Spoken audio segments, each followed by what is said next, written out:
Alright everyone, welcome back to Let's Play RetroGamer. Thank you for joining me today. We got this beautiful Lego Star Wars cover and a lot of Star Wars content in here today. I should have brought out my Star Wars playmat, but I didn't. But anyway, let's get into it. We've got a lot of fun stuff in this magazine to look at, and I'm excited to show it to you. I'm excited to talk about it.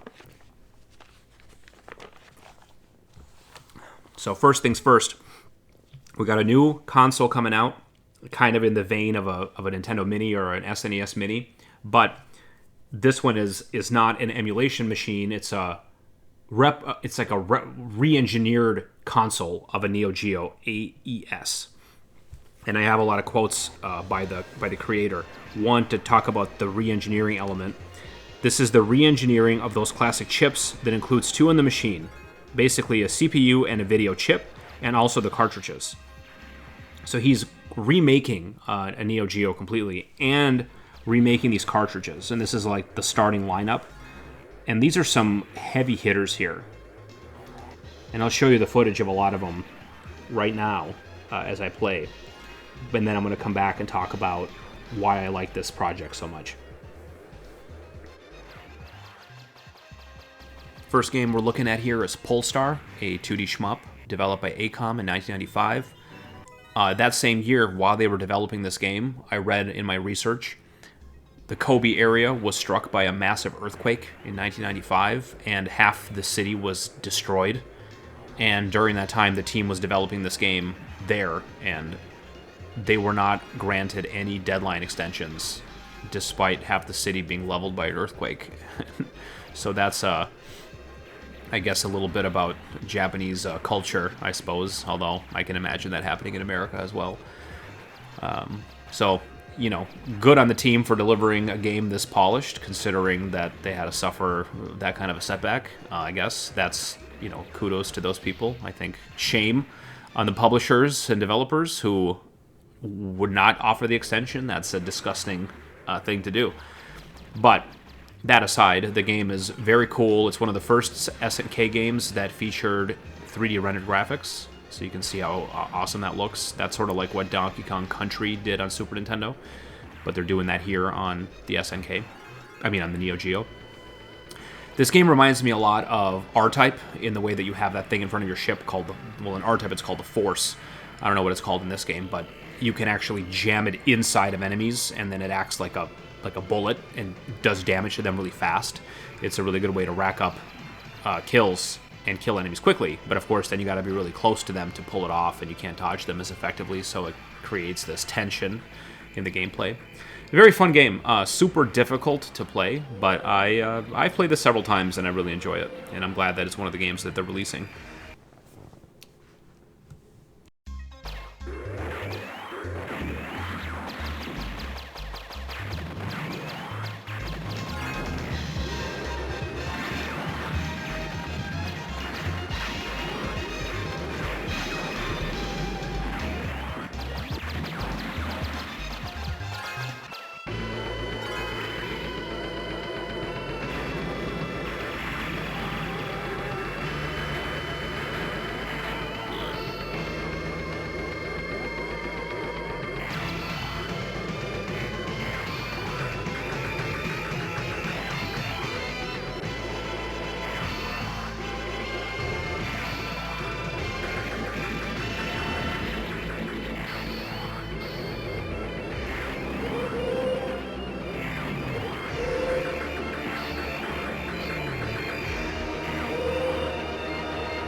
What SNK compilation would be complete without a little Metal Slug feature?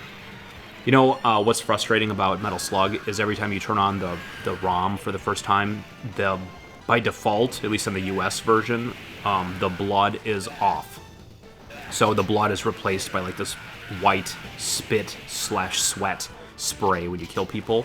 And usually it doesn't bother me that much to like go deal with it, but for this video I wanted to make sure that we have blood, and my friend Jake was over and we're playing a 2-player. I wanted to have the bloody experience, you know.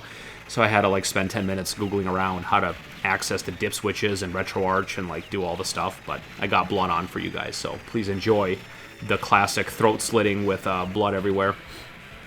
But yeah, I mean, everybody's played Metal Slug. Everybody loves it.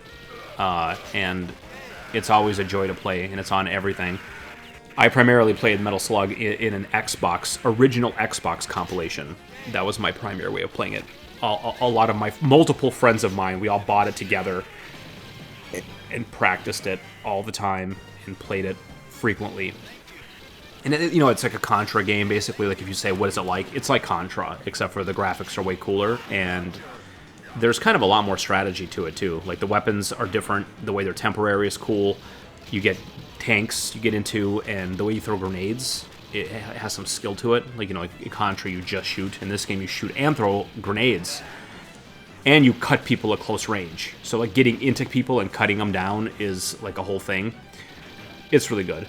And all the different Metal Slugs. This is Metal Slug 1, so it's kind of like the bare bones version. But, like, Metal Slug 3, you get to become a zombie. You get to fly an airplane. In Metal Slug 2, I think you get to become a mummy sometimes. And this, like, it's bad. Like, you get bit by a zombie, and then you become a zombie. But, like, while you're a zombie, you have a really cool grenade effect. It's just a really creative and fun game. Definitely worth playing if you haven't. And if you've played it, which you obviously have, then, hey, go play it again, It's really nice.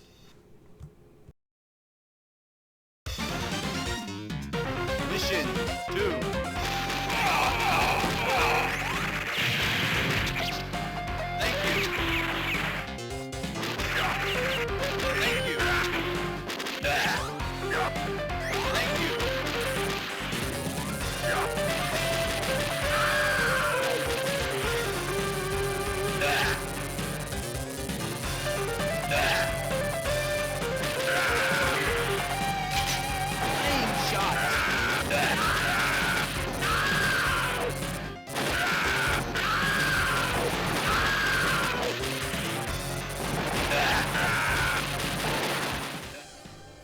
Now here is Neo Turf Masters. This is a arcade golf game that is such a hidden gem. I don't know how hidden it is, but a lot of people who are like, oh, let's play arcade games, they don't think of this golf game. And if you think about golf, it's usually Golden Tee, which is, of course, a great golf game as well.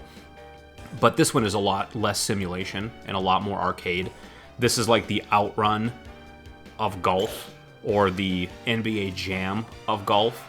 And what I mean by that is not that it's so, rambunctious and over the top. It's still, like, legitimately a calm and realistic golf experience, but how easy it is to just pick up and play, and how fun it is to play it, is what I mean by NBA Jam or Outrun, where you don't really need to know anything about golf. Everything's super simplistic. The graphics are just awesome, and the game is just fun as heck. And every time I show it to everybody who wants to play arcade games, I always show them, like, have you ever played Neo Turf Masters? And they're like, no. We always end up playing more than we expected. And for this one, my friend Jake was over, and he was the one playing Metal Slug with me a second ago. We fired this up, and I wanted to just play 3 holes to, capture some footage. And we ended up just playing all 18 holes. I have, like, 2 hours of footage here that I'm going through to find you this one insane hole-in-one that I had. It's not a hole-in-one, but it's like a, hole from far away, into the hole. I've never done that before, so it's really cool. But yeah, this is one of my favorite arcade games, for sure.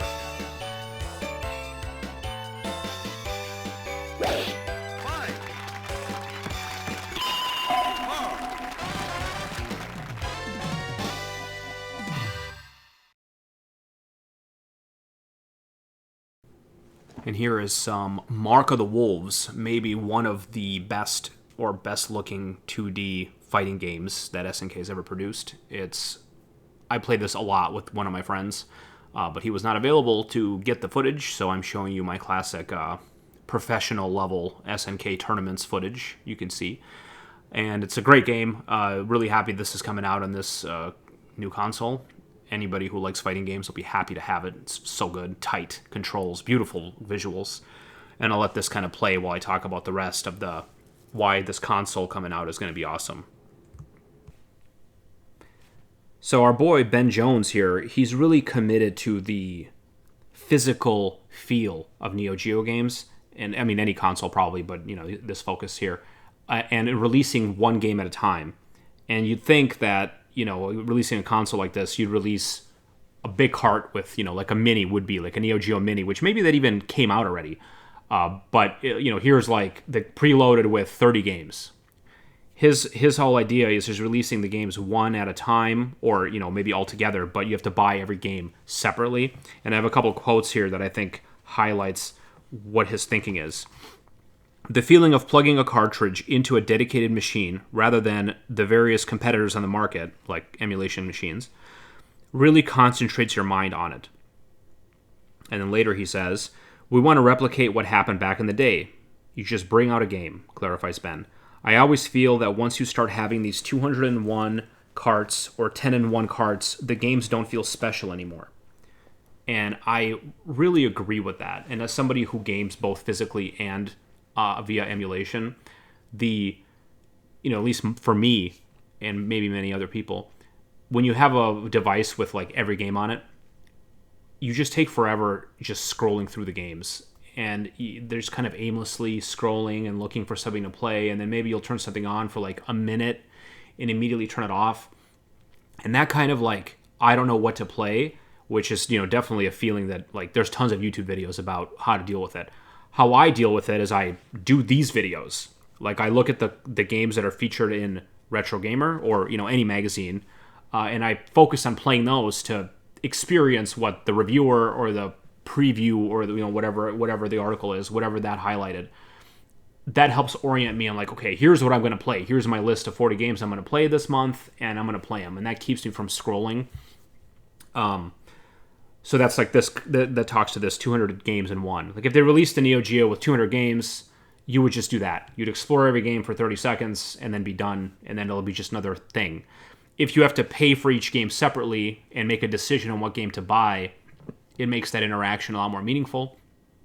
I would even compare it to making tea, like making your own iced tea from scratch versus opening a can of brisk.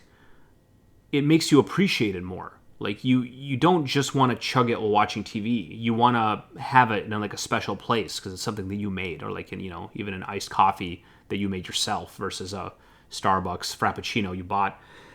It's a different way of experiencing the content you like. It's not that I don't like brisk iced tea. I do like it. But the experience is very transformational when I made it myself. And I guess putting a game in is the making it yourself version of gaming. Hey, tell me what you think. Tell me what you think. But I'm pretty interested in this. I think it's really a cool way to do things. And nice. The call out, the anti-air can hit him out. Nice job. Kept them in the corner. All the Kevins we've seen in very different styles. Yeah. There's a lot of aggro here from Taki Tonfa, but they're also playing with the special moves, using them really creatively. Exactly. That's one great thing about this game is like everybody brings out their own kind of play style with each character. So yeah, we'll see a lot of that. Oh, he missed it. Ooh, dangerous territory here in the corner against Kevin. But our boy Mike Mika here, who I feel like I know him more than ever now because of that last magazine I did. He made that Donkey Kong for his daughter. He made his own ROM hack for his daughter. Check out my last episode to learn more. But yeah, he actually worked on the NFL Blitz for Game Boy, which I had no idea existed, and I'm sure it is absolute trash. But, people put a lot of hard work into trying to make those good. And kudos to Mike Mika. Respect for that. Some unfortunate news is Yoshihisa Kashimoto has passed away. He made Double Dragon and also the Kunio-kun series, or the Neketsu Koha Kunio-kun, or it's called like, maybe I have to put it in here, Hot-Blooded, I didn't highlight it, Hot-Blooded Fighter or something. It's a River City Ransom, like chubby dudes. He made all those series, and a tremendous, designer of video games and creator. Always a shame to have another one pass away, and I guess it's like that's the time, you know? Like, a lot of the people who created these early hits, in the 80s, they're now getting pretty old. And we're going to see a lot of these 60 and 70-year-old game creators start passing away in the next 10 years. And it's going to be sad every time. And there's going to be a lot when, Shigeru Miyamoto passes away. It's going to be devastating. Many others. So the first game he made is Renegade for arcade. There's a picture of it here. I tried to play this, and it just wouldn't run, and I didn't really want to invest too much time in getting it to play. Not a game that, like, I've played it before, and it's not a game that's very good. It's like it's the first, right? It's the first of a series. A very rudimentary beat-em-up that doesn't even hold a candle to modern beat-em-ups, or even the next one that he made, which was Double Dragon. And Double Dragon 2 on Nintendo is a game that I love so much that I jumped at the opportunity to play it.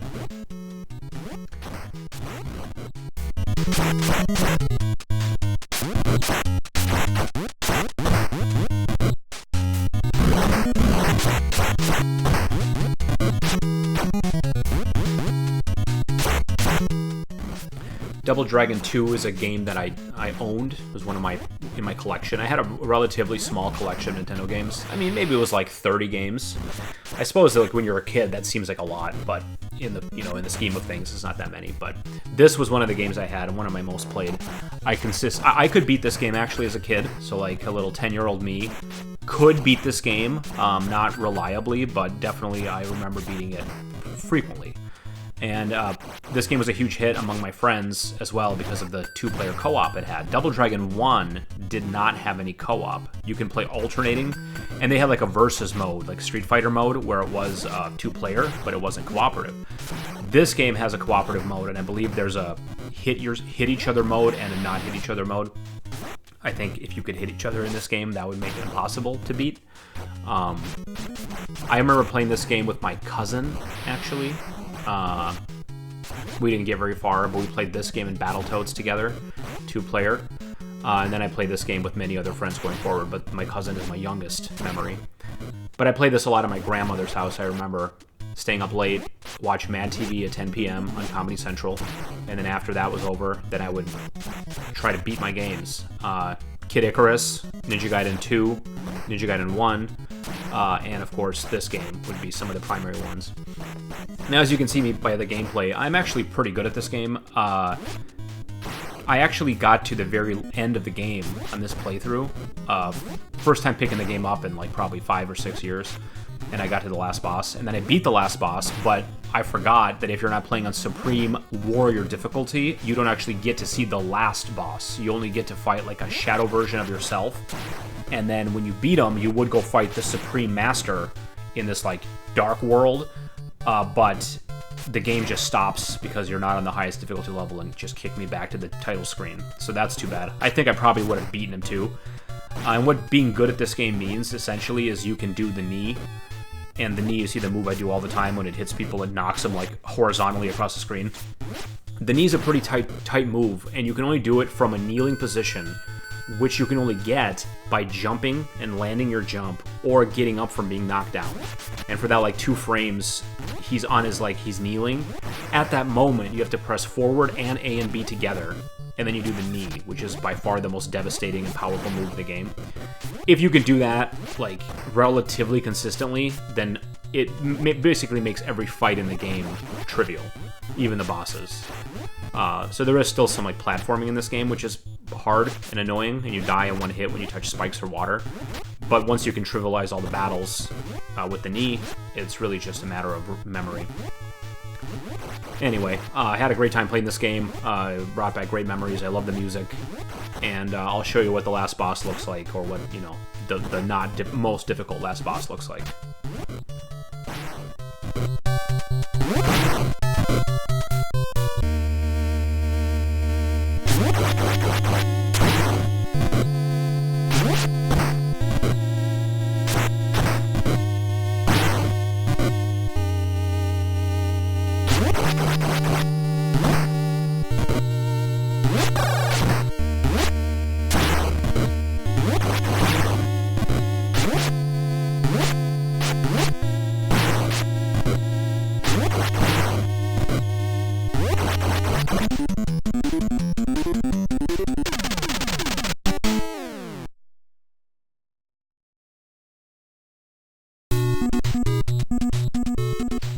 sad to see him pass, and I'm a huge fan of the Double Dragon and River City Ransom series.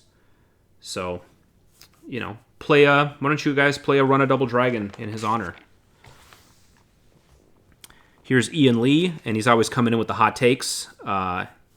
His last hot take that I really liked was Atari Pac-Man was actually good and not bad.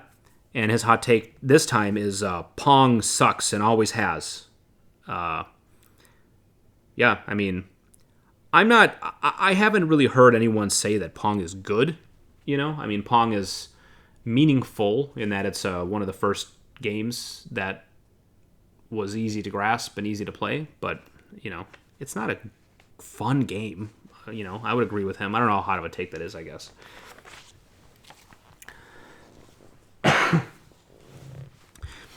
This is a cute little article about interviewing the creator of Tetris, Alexei Pajitnov. And I've already covered this person up with my Post-it. Who is it?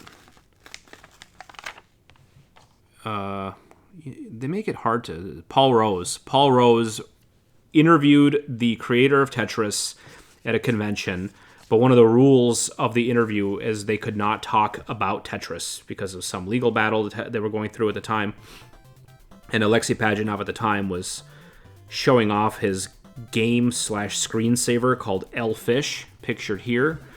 And it's, you know, the Elfish is not as interesting as the Tetris story, which he was not allowed to ask him about. So that's kind of an interesting and awkward interview, I'm sure. But Alexei Pajitnov also made Hatris, which is a game that I've been aware of, and I have actually played it before, but not enough. So I played it again now, and I'll share my thoughts. All right, so I gave Tetris. I was about to say Tetris. I gave Hatris an honest try. I started several games, and I actually read the rules. And, you know, basically the rules. You need to stack 5 hats in a column that are the same hat. And you get 2 hats at a time that fall down. And you can swap the pair, but you always have to drop both hats together. And you can do a little bit of maneuvering where, like, one hat, if you have a higher peak, one hat will get pinned, and then you can move the other hat further away from that. I found this game to be very difficult to play, even after I tried several times, and I even watched a couple YouTube videos of how people play it. And I didn't really understand the strategy. Like, it seems very clear. You obviously want to not mix your hats up, but it feels impossible because of the way the pairs fall. Like, you can't not mix them up. And when I'm watching, like, a speedrunner play it, and it just seems like they're getting way luckier than me. I mean, obviously they're not, but, like, for them, the hats just feel like they're aligned. And for me, it was very difficult to keep it going. But, you know, it's got a cute little theme, and it has a lot in common with Tetris, but it's so much less fun than Tetris. It's crazy. It's just like the feeling you get when you do the thing, which is putting 5 hats in a row together. The reward feels really, like, not worth it, because it's really easy to put 5 hats together. You know, like, all you do is have a column of these crowns, like I have on the screen, and I don't put any other hats on top of the crown until I get 5 crowns. Like, here, I'm going to get 5 crowns. And they disappear. And it just, like, feels lame, you know? Like, so what? In Tetris, you get to get a Tetris of 4 blocks at a time to go away, that feels like you earned it. In the hat game, it doesn't really feel like you earned it. I guess maybe if you can set up a spot where you would destroy 2 sets of 5 in one hat drop. I guess that's the feeling maybe in this game, but just doing the one set of hats, it doesn't really feel that cool. Also, it's absolutely hard as nails to get anywhere in this game, especially because some of the hats are, like, tall. And see, like, the wizard hat and the top hat, they are very tall, and if you stack them on top of each other, they don't gain that height. But if you put another hat on top of it, then you, like, lose all that height. And those hats really screw up your life, man. They really do. I should mention there's, like, a sub-mechanic here where there's, like, 2 little men. You might see the guy at the top who's pulling a lever. There's also a guy at the bottom. That's Alexei Pajitnov and his friend, you know, whoever helped make this game. They're both, like, using this machine. And at some point in the game, I didn't really understand when, you get to use them both to do a special ability. And one of them just takes a row of hats and takes it away, and the other one lets you change the place of 2 of the heads so you can move them around. Didn't really get the strategy of using them. I mean, obviously, getting rid of 1 full column is awesome, but I couldn't tell which one I'm using or why either one would like start up. And the ability to remove 1 column out of the game versus to just swap 2 that are so radically different in power level that it's like, what the hell's going on here? But yeah, I honestly didn't get how to use it. Anyway, lesson learned here is it's really hard to get lightning to strike twice. It is a game that's got a lot in common with Tetris, but it's so much worse that it's not even worth comparing.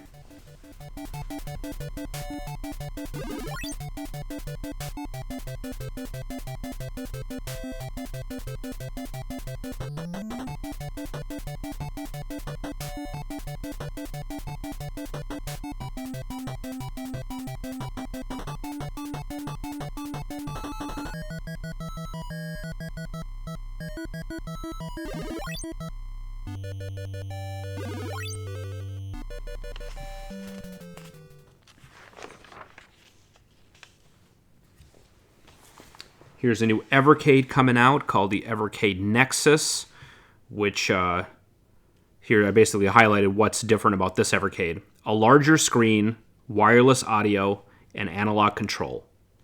So if you already have an Evercade and you're an Evercade ecosystem person, you can now get one with analog control, a larger screen, and wireless audio.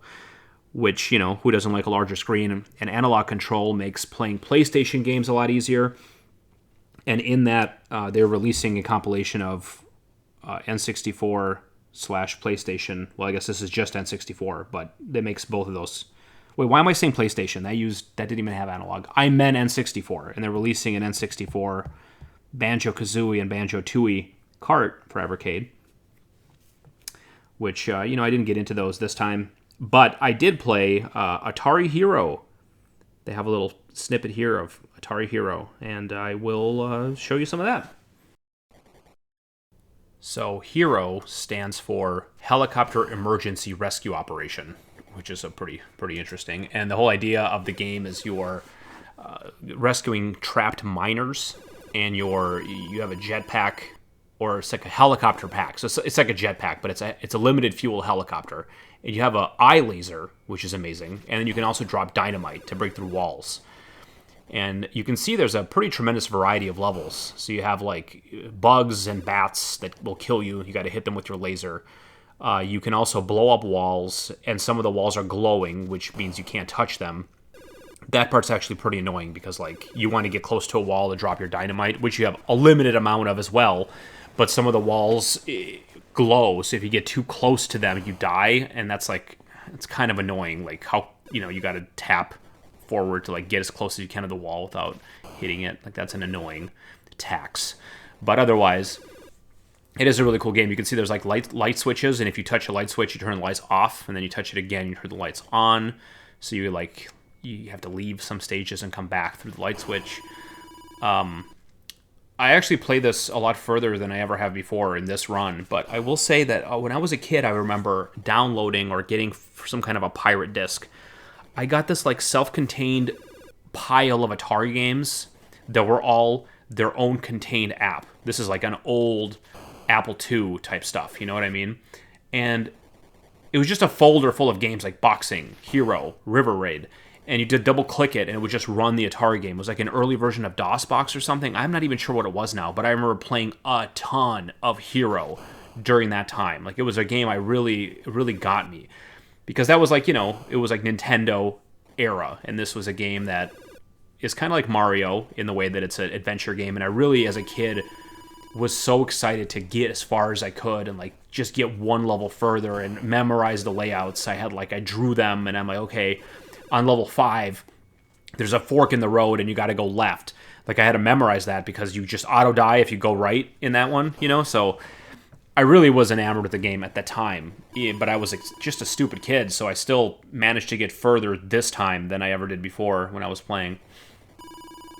But yeah, Atari is a classic game, and I would say easily one of the best Atari games ever made. If you have an Atari you collect for that console, definitely recommend getting this. I don't know how expensive it is, but probably not too bad.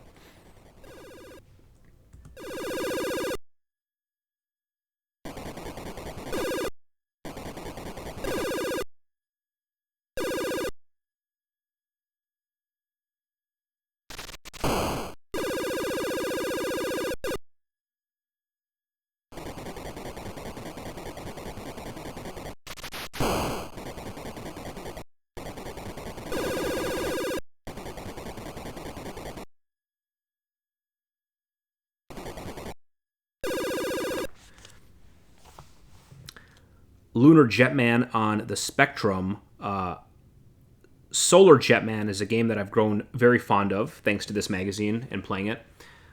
I did fire up Lunar Jetman and didn't get how to play it at all. Didn't read the manual. Just jump right in. I really need to start reading the manuals of these old Spectrum games so I know what I'm doing, because they're not playable really for the most part unless you do. Like some are just super basic and you can play them, but this one, you definitely don't know how to play unless you know how to play. And the footage you're watching now is actually not mine. It's like a long play from some YouTube channel.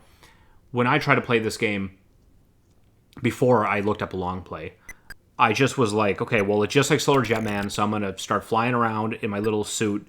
And you get bombarded by so many comets and meteors. It's like, how do you possibly survive? And I just could not even exist in space for like longer than 20 seconds. I'm like, what am I doing wrong? So then I looked up a long play, and it turns out that you actually don't really get out of your car. You stay in the car for the most of the game, which is very unlike what Solar Jetman was doing. I guess they just wanted to make the game a little more complicated and deep, let's say. But it definitely isn't a pick-up-and-play experience like Solar Jetman is, and I really think I'll stick with that one.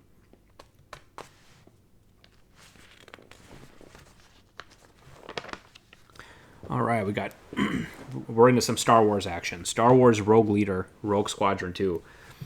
This is a really cool game that I have on GameCube that I've had forever, and I've actually never been able to beat the first level of the game. So I'll show you some footage of me playing the first level, and I'll read some of the highlights that I had here for you. This is a kind of a long story about how they made this game and how it was received, and it's pretty cool.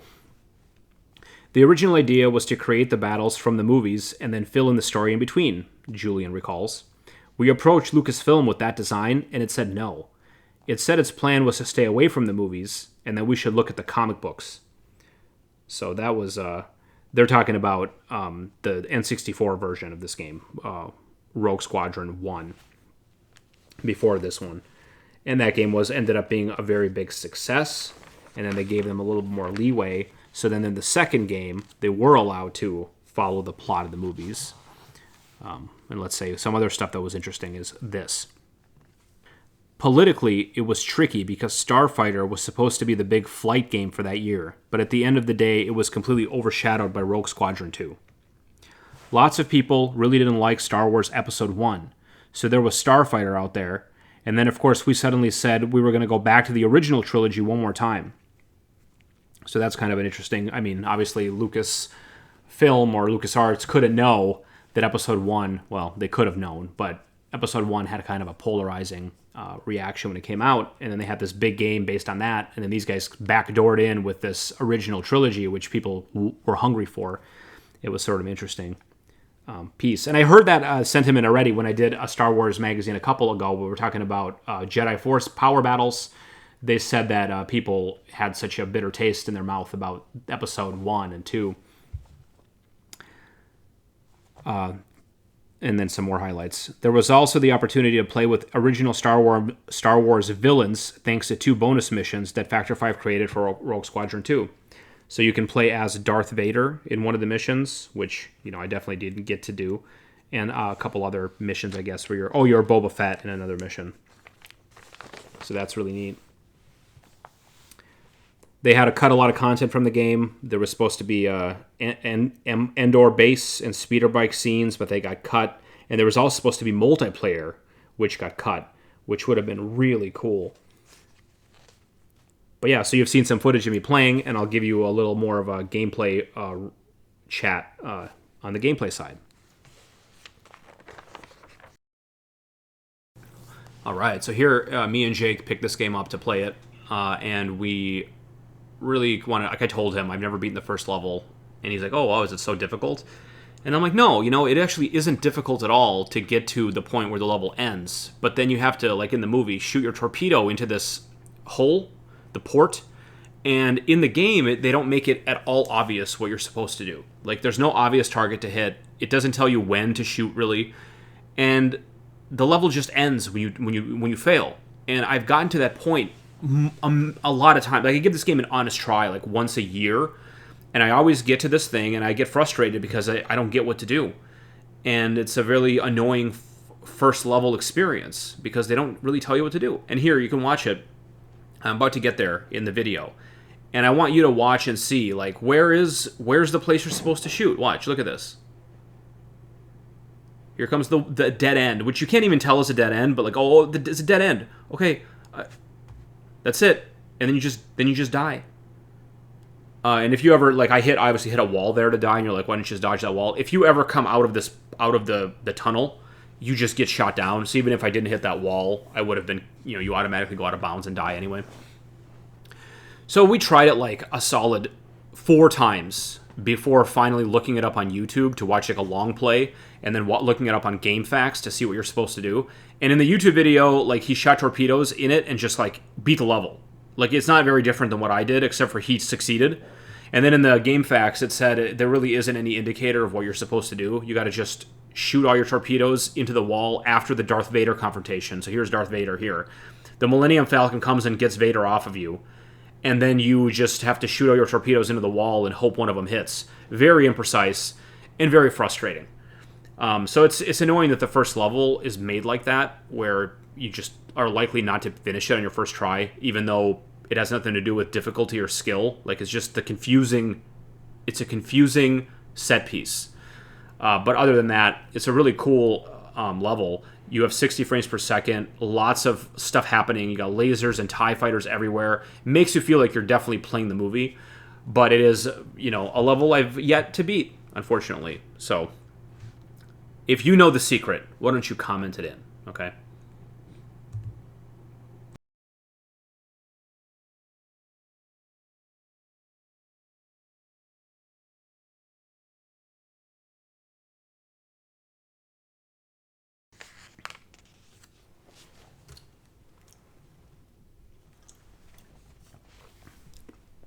And sticking on the Star Wars theme, now we have the making of Star Wars 2, the original trilogy. Oh, sorry, Lego Star Wars 2, the original trilogy.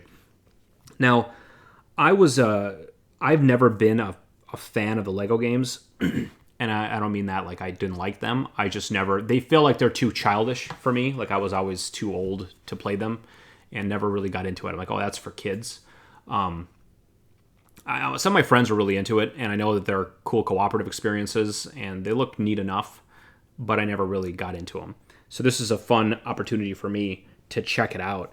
And I actually have not Star Wars 2, but I have the biggest version, like the big collection that includes Star Wars 1 and 2 and the original trilogy in some PS4 free game compilation. And I fired that up and played it for my first time, and it is a blast. It really is really fun.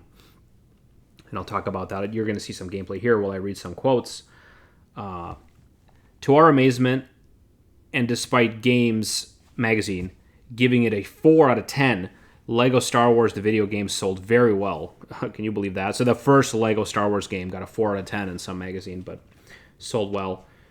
Of course, this features is on the second game, which they did afterwards, but that is, you got Lego, you got Star Wars, you put those together in a game, of course it's going to sell well. It is hard to believe that it got such a bad score, though. I never played the original. I guess it will be included in my edition, but I don't know where that content is, I suppose.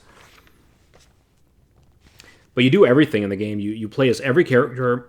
You use the Force. You change costumes. You solve puzzles, you collect stuff like in any kind of open world RPG. You have starship battles. You can just goof around. You can achievement hunt. Like there's so much going on, and it's all very fun, and it's all cooperative. And now that I actually have kids that are coming of age to be able to play these games, they were absolutely not interested when I was playing it. And I offered both of them opportunity to play with me, and they're both like, no, we'll just play Geometry Dash on our iPads instead. So bummer there, but maybe they're not old enough yet to appreciate it. But yeah, I think the game is really good, and I can definitely see myself coming back to it when I want to just mindlessly play something. You know, just like everything's breakable. It's. I mean, I'll just talk about it during gameplay, but it's a great game, and I give it a 1 out of 1. It's a 1 out of 1 experience for me. Really good.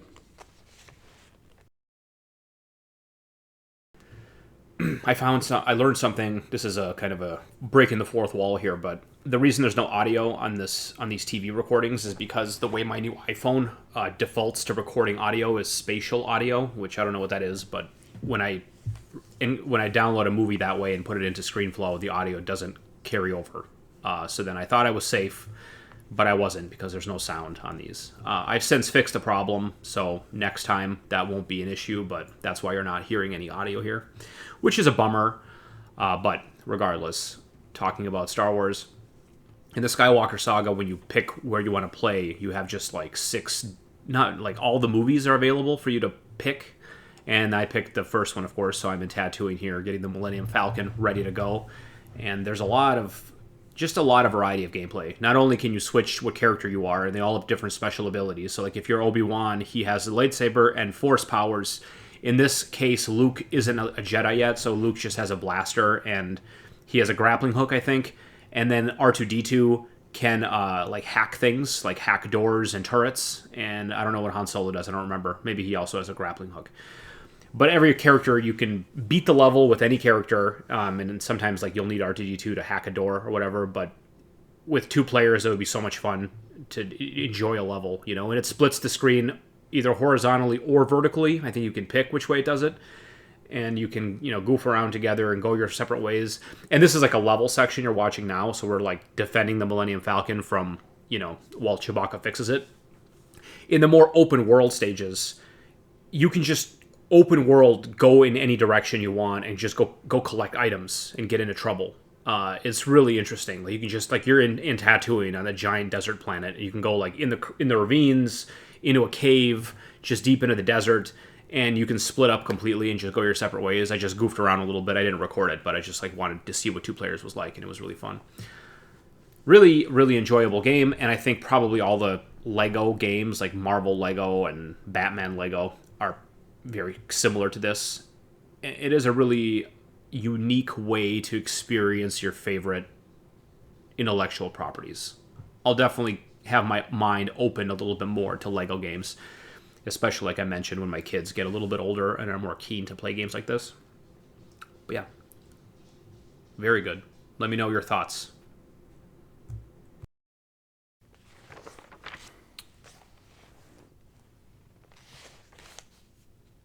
Looking at our cover comparison, we get a more generic Star Wars cover on the rack issue and a Lego themed cover. I like that. That's a very different cover. I mean, I guess I am personally drawn to the original art with the Death Star than the Lego art, but you know, I think this is a good feature for the what they're showing.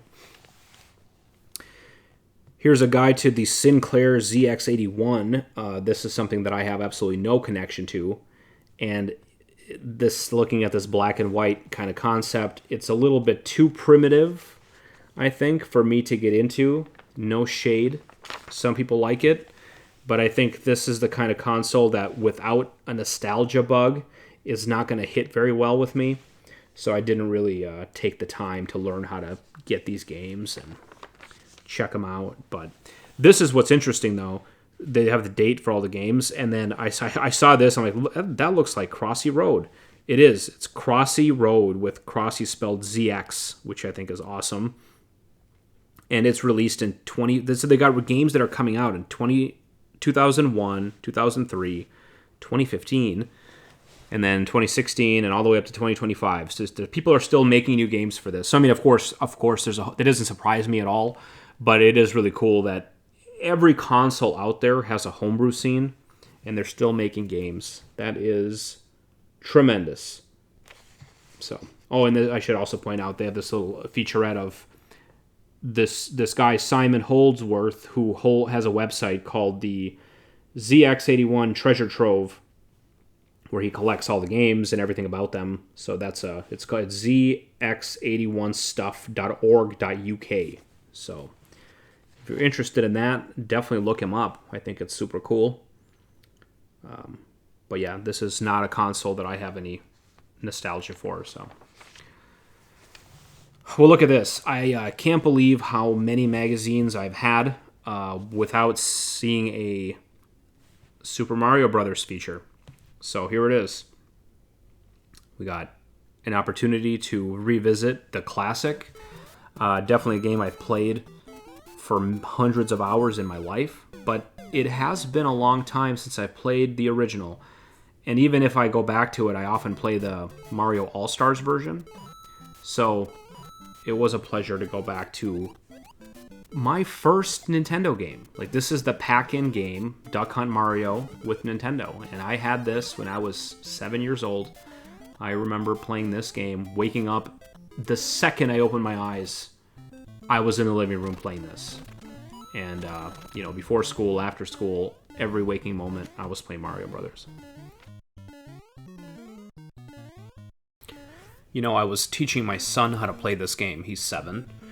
And I was showing it to him. Like, he play video games. Like, he plays Geometry Dash like an absolute maniac. And honestly, Geometry Dash, really tests a lot of the same skills as this.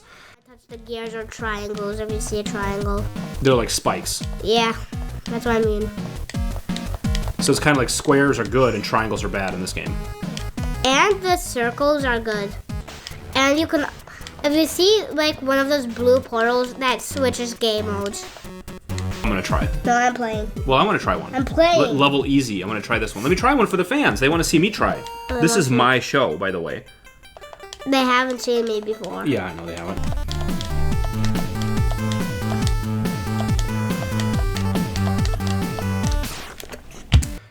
But it's way easier to play. I mean, the control scheme of Geometry Dash is only tap the screen. But he definitely understands timing and anticipation in a lot of the ways that Mario would work. But at the same time, you give him Mario, like, he'll get his butt kicked by the first Goomba, like, multiple times. Like, he just cannot time the jump, and it's really strange why he can play Geometry Dash, but not Mario. But yeah, he's still learning. But what I wanted to remark on how, I know it's been done to death, but I wanted to remark on how well made the first level is of Mario. It really does teach you so much about the game. And even nowadays, I think we take it for granted. Like, yes, it's a well-designed first level, but you gotta understand that at the time when Mario came out, so many people had, like, legitimately never played a video game before. And even those that have never played a game where the screen moves. Like Donkey Kong and Frogger, like, single-screen games were really the norm. And then even Atari rarely had, like, we talked about it before, H.E.R.O and Pitfall were, like, outliers in a world of Atari games, where most of them are just single-screen experiences, and the idea of, like, moving forward on an adventure and new obstacles appear as you go.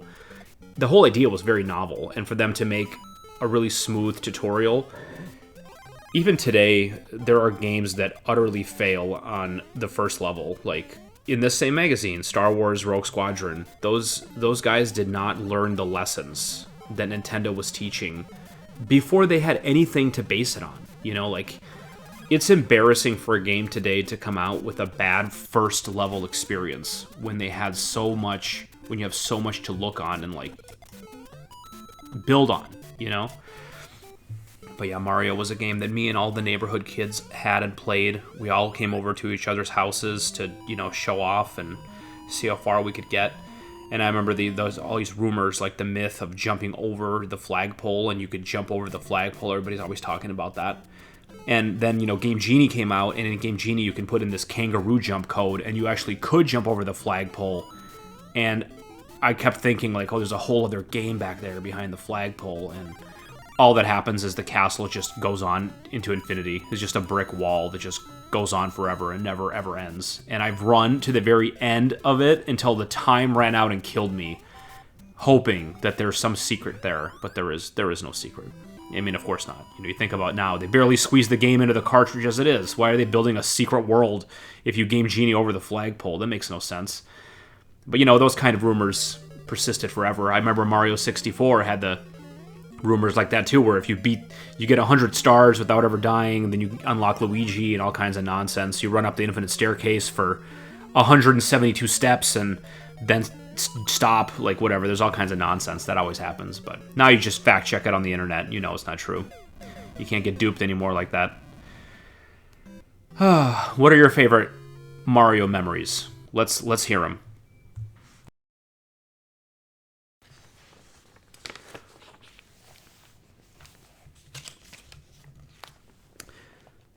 This is the making of Sky Fox, which is a game I had never heard of. Kind of reminds me of Star Fox. It is a game that came out on the Apple II, which is meaningful to me because I was an old Mac gamer. It also came out on the Amiga. And I did try to play it on the Amiga. I honestly don't remember if I got footage or not. You'll be seeing it now, or you won't. But the interesting story with Sky Fox is how this 13-year-old kid made it, and then he got picked up by, there he is, Ray Tobey. He was 13 years old when he made this game and got into EA, and they produced it for him, and that was really cool.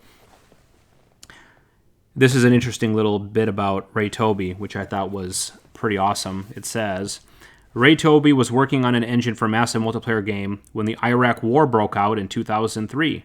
Dismayed at the United States government for initiating the conflict, he attended protests before becoming a full-time political campaign volunteer, abandoning his coding career. He eventually became a campaign manager and political consultant, and has lately been involved with a website that teaches people how to win elections, focusing on school boards and city councils. Working on games was fun, he notes, but politics is not. Awful things are happening in the world because good people are bad at winning elections. So it sounds like he's, doing what he thinks is best and putting his skills to work, doing good for the world, and I really appreciate that. I mean, I'm assuming if he's campaigning against the Iraq War that he's kind of helping the socialists win, if you know what I'm saying, which, good for him, man. We got to fight. So,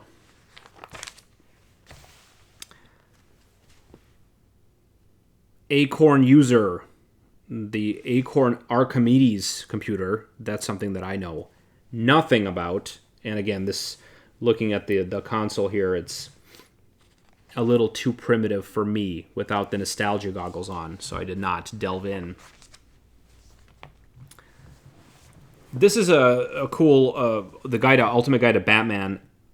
One of the first Amiga games I played for RetroGamer was Batman for the Amiga, and I remember playing an Amiga Batman game, but it was not this game, so I was really confused. So I went back and played this game, and yeah, it is actually different.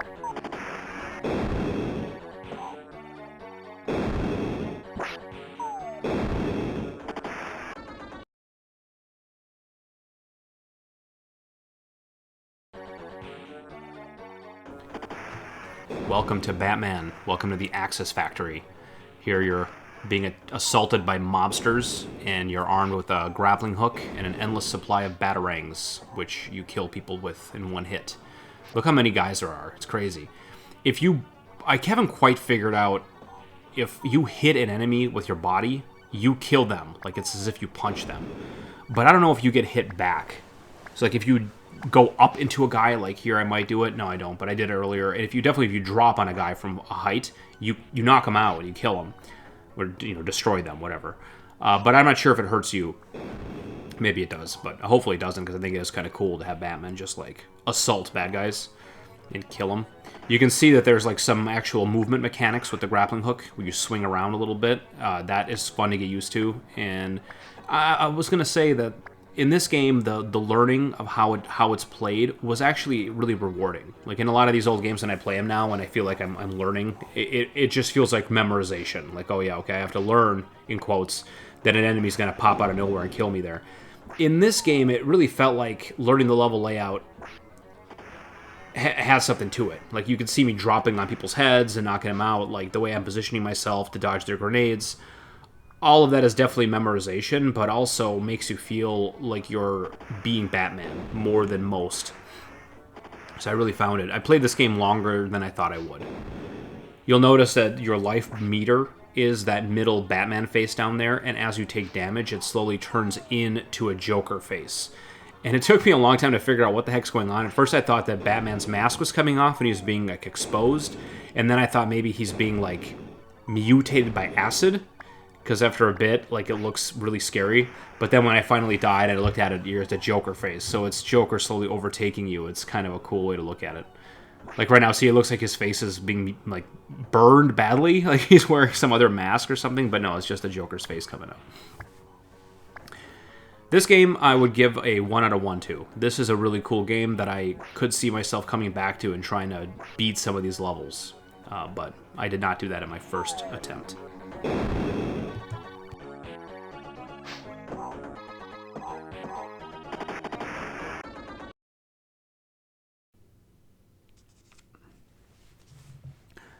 And then while we're at it, we look at some other games of Amiga superheroes. And I saw this Teenage Mutant Hero Turtles, and this image right here looks just like the first boss fight in the sewers where you're fighting Bebop or Rocksteady. Sorry, I don't know which is which. And that looks just like the Nintendo game, but a little bit different, like as if it was ported to the Amiga, I guess is what I'm saying. So I'm like, I had no idea. So I tried to play the Ninja Turtles for Amiga for a little bit. So check that out.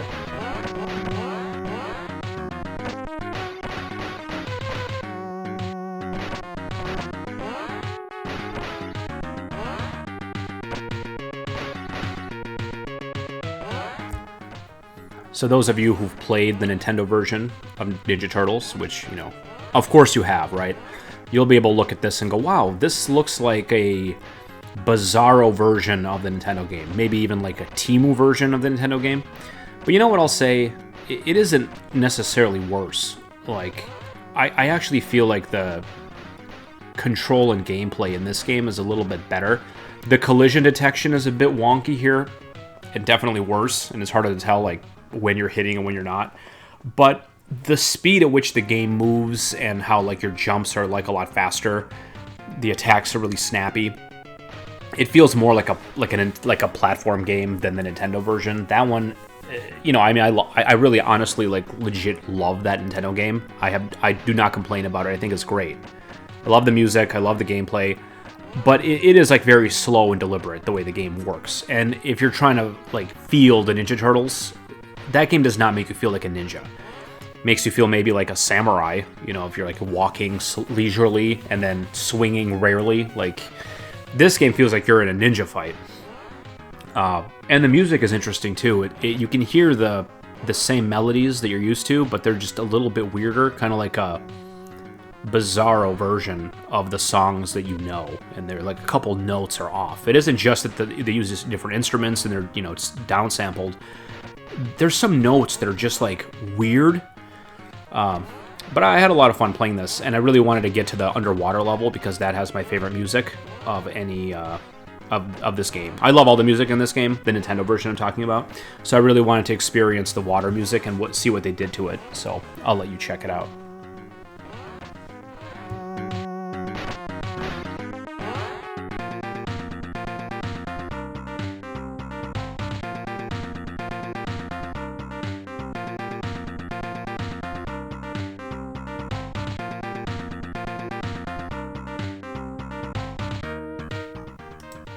Did you notice how the music didn't even change? They didn't even bother to make the water music. Because of that, this game gets a 0 out of 1.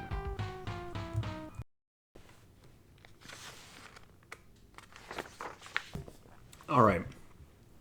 This is actually why I was so motivated to get this magazine this magazine play video completed. Because this game right here, Marathon, is such an important and transformative game for me as a kid that I really wanted to show it to you, evangelize it a little bit, and talk about it. So let's talk about that. Marathon is a game made by Bungie before they made Destiny and Halo, and those are what they're known for now. But back then, they were a Mac-only publisher, and they made two of, I would say, the greatest games in my life that I've played, and that is Marathon and this game called Myth: The Fallen Lords, which is like a real-time strategy game, kind of like think StarCraft, but quite different than StarCraft. I won't talk about Myth here. Maybe they'll cover it someday. But Marathon is, from the gameplay, it's a Doom clone, right? Like that's what all these games were called back then. It is definitely a Doom clone. I don't know if it innovated anything over Doom at the time. I guess in this game you do reload, and you have to manage your ammo very carefully. I mean, you have to manage your ammo in Doom, but you don't reload.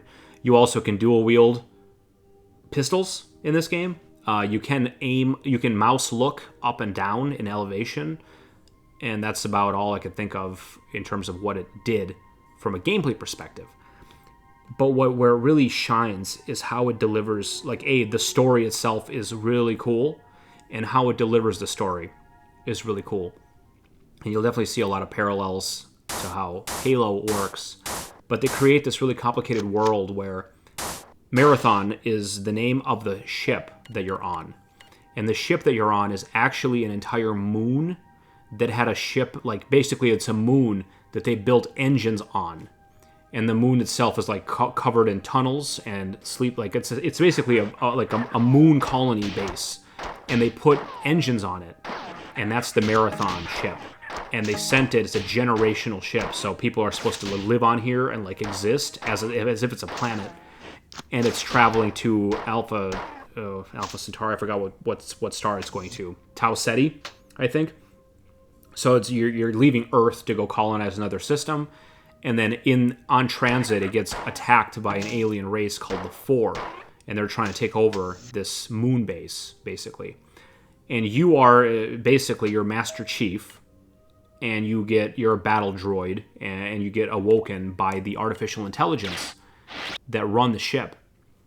And you communicate with them through these consoles that are in the game, so the computers. And you talk to the computers, and these AIs are the ones controlling everything, and they feed you the information you need. And it's you need to go help the colonists here and activate the defense drones here and do all kinds of stuff, and they teleport you around. But then there ends up being there's multiple artificial intelligences, and one of them, two of them actually, go rampant, which means that they, become sentient, essentially, and are why do I have to serve humans? I want to do my own thing. And in this, so there's this big mayhem going on with this alien invasion and people dying, and one of the AIs is trying to help. Her name is Leela. She's the first one you meet. And then you meet Durandal and Tycho later, who are two different AIs from different, the science AI and the engineering AI or whatever. And they're kind of fighting and jerking you around, and then a lot of stuff happens. I don't want to spoil it, but it's just, you're really you're playing the shooting part of the game, the Doom part, to get to the story bits, because that's where the real interest and intrigue is. I love this game. I love it. And the atmosphere is so good, and it's creepy, and the music is really cool. I can't say enough good things about it. And it's a game that I come back to all the time. You can play it now on modern consoles. There's an open source port called LF1. You can download it, I think, for free and play this game. There also is a remake they made for Xbox Arcade. That might not be available anymore, but I actually don't like it very much. I think it's worse than the original. But you can play the LF1 version on Windows and on Mac, and it is definitely worth it. I mean, these Doom clones, they age so well. You can play Doom still as if it's a modern indie game, and it plays great. Just pretend Marathon is a modern indie game that just was released, and you're going to love it. It's good. Thanks for listening.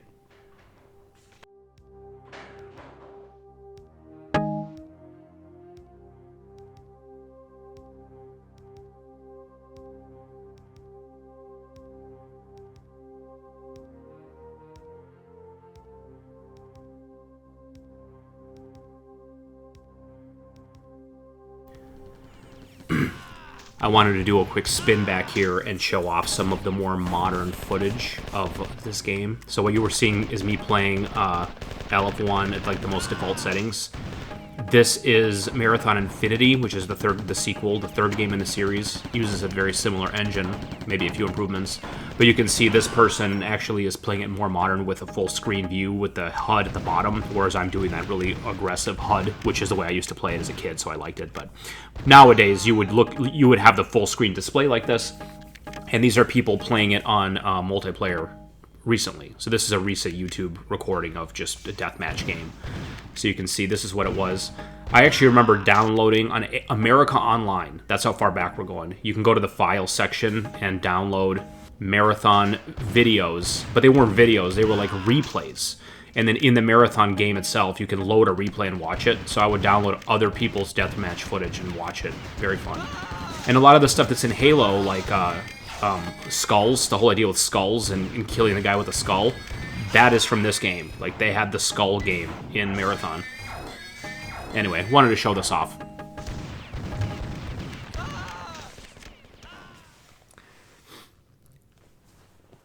This is a studio profile of a video game development firm called Brain Bug. I've never heard of them. Never heard of anything they made.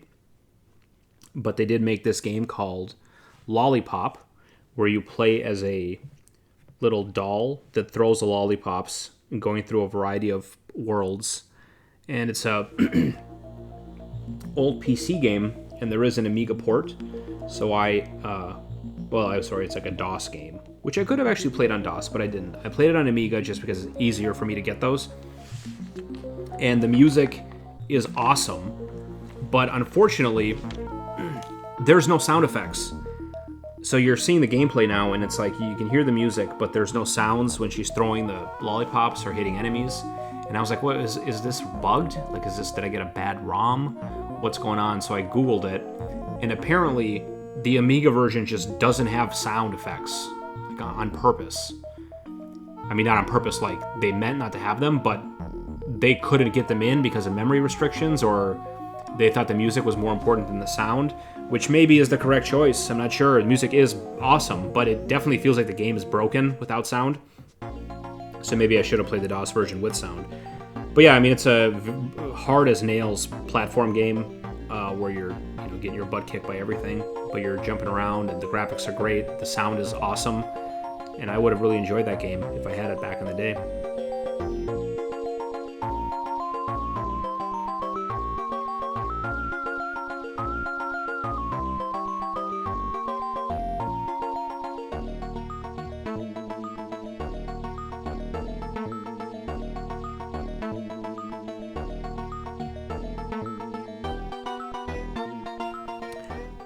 That was their first game, and I think the only original game they made. Then they made a lot of different ports. And one of the ports they made is Star Wars on SNES, which is a game that I played several times, and I'll be happy to play again. I don't think I've ever beaten the first 2 levels, but I'll try again.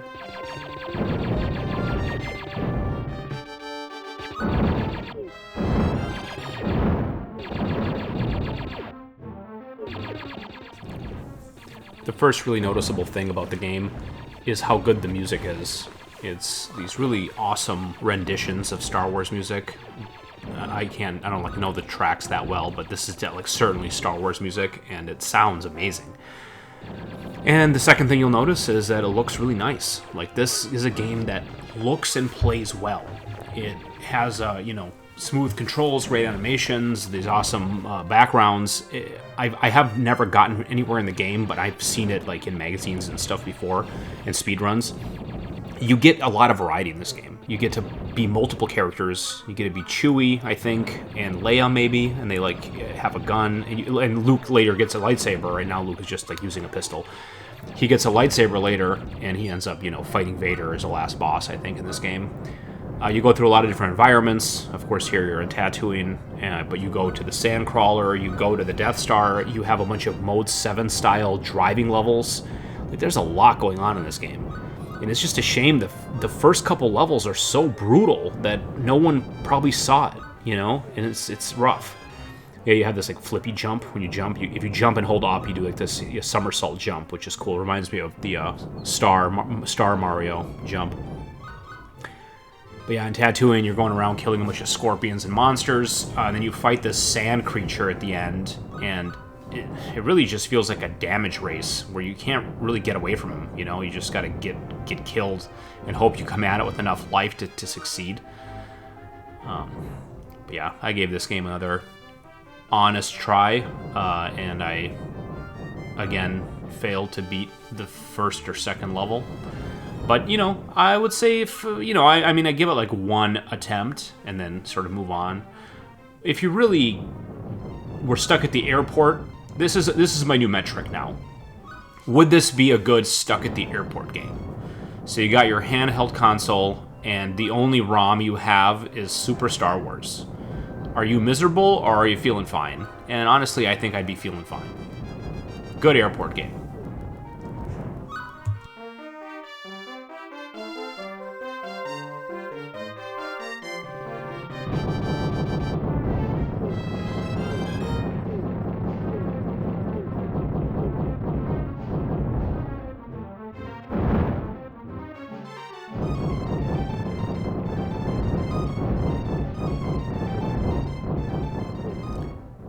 And then they also made this game called Rendering Ranger, which is a really kind of lesser-known game that has really good graphics, and it has like a Contra style first level, which I've never beaten.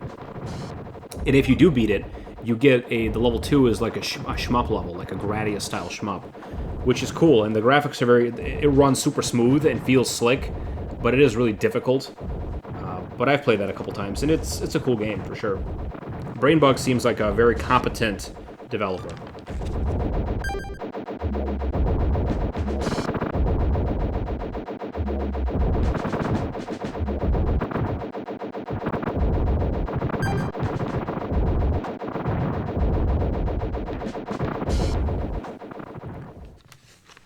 They worked on Turrican. They worked on a lot of Star Wars games. Earthworm Jim games. So they had their hands on a lot of properties. Oh, here's a good time page right here. Just a ton of Super Nintendo games. Some of the best. This is looking at SNES arcade conversions. And yeah, a lot of these are... I played these games on SNES with my friends, not knowing that they're arcade conversions. Like in some cases, obviously, like Mortal Kombat, I knew was an arcade game. But I did not know that there was an arcade Super Off-Road, or a Joe and Mac, or a Puzzle Bobble. Like a lot of these, I'm like, you know, I had no idea. I played them as NES games first, and everything on this page, except for Mr. Do, I love. So I think I play all of these games on this page. So I'll give you a big gameplay compilation right now.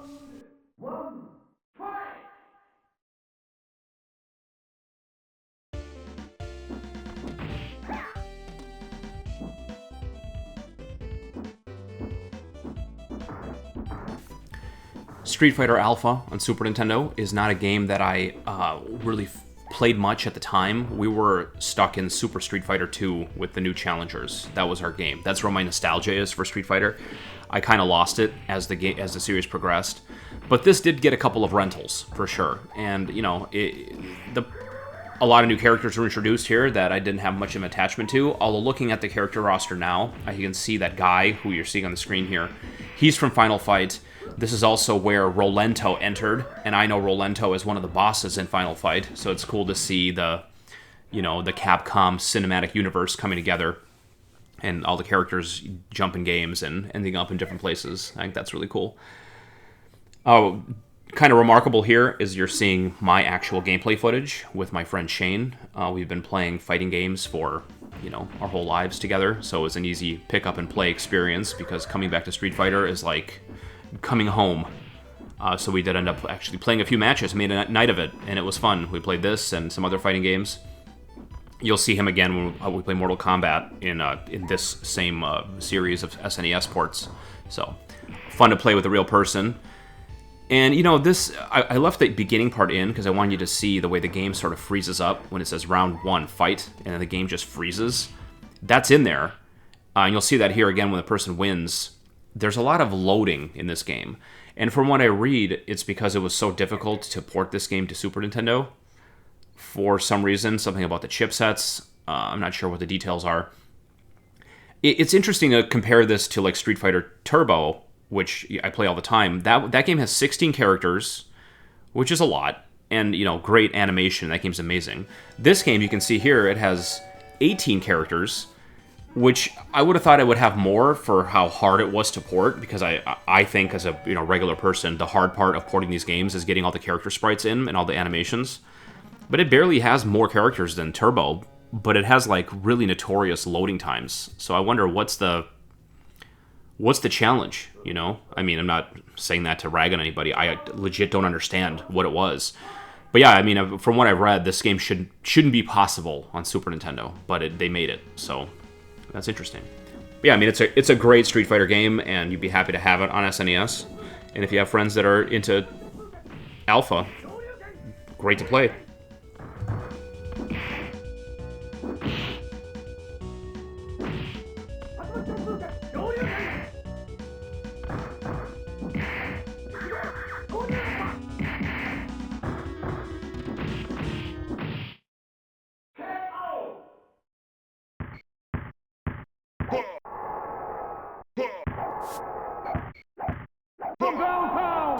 NBA Jam is a game that transcends sports. This is a game that I love, I absolutely love, despite being just a notorious sports hater. I really am not a fan. I hate basketball, never watched a game, couldn't care less. I don't even know what goaltending means. I don't know who any of the players are. But I have played this game for so many hours. I even have the Xbox 360 update. I don't know what it's called, NBA Jam, whatever. It's also very fun and more of a modern console setting. But this is the one that I always go back to. Well, I prefer to play the arcade version, not necessarily the Super Nintendo version. But I will say an advantage. So this is actually an updated ROM. I think this is maybe the 2022 version. But just like Tecmo Super Bowl, there's an avid fan base who keeps the ROM updated. So every year they release a new version of NBA Jam Tournament Edition with like all updated players. So we're playing this right now as the current Minnesota. Well, no, it's only 2 people, but it's the Minnesota team currently. The Vikings. God, what the hell is the Minnesota? The Timberwolves? See, I don't even know what the hell I'm talking about. But point is, they release this ROM every year, and it's updated, and I try to keep up and have, I mean, this is 2022, which is about probably the last time I really played this game. But that's another reason why I love, doing this activity that I do with RetroGamer. Like, they mentioned NBA Jam, and I'm like, oh yeah, I haven't played that game for years. So I, invite a friend over, and we gave it a good shot and had a great time playing NBA Jam. Absolutely love this game. I mean, who hasn't played it? Who doesn't love it? A classic.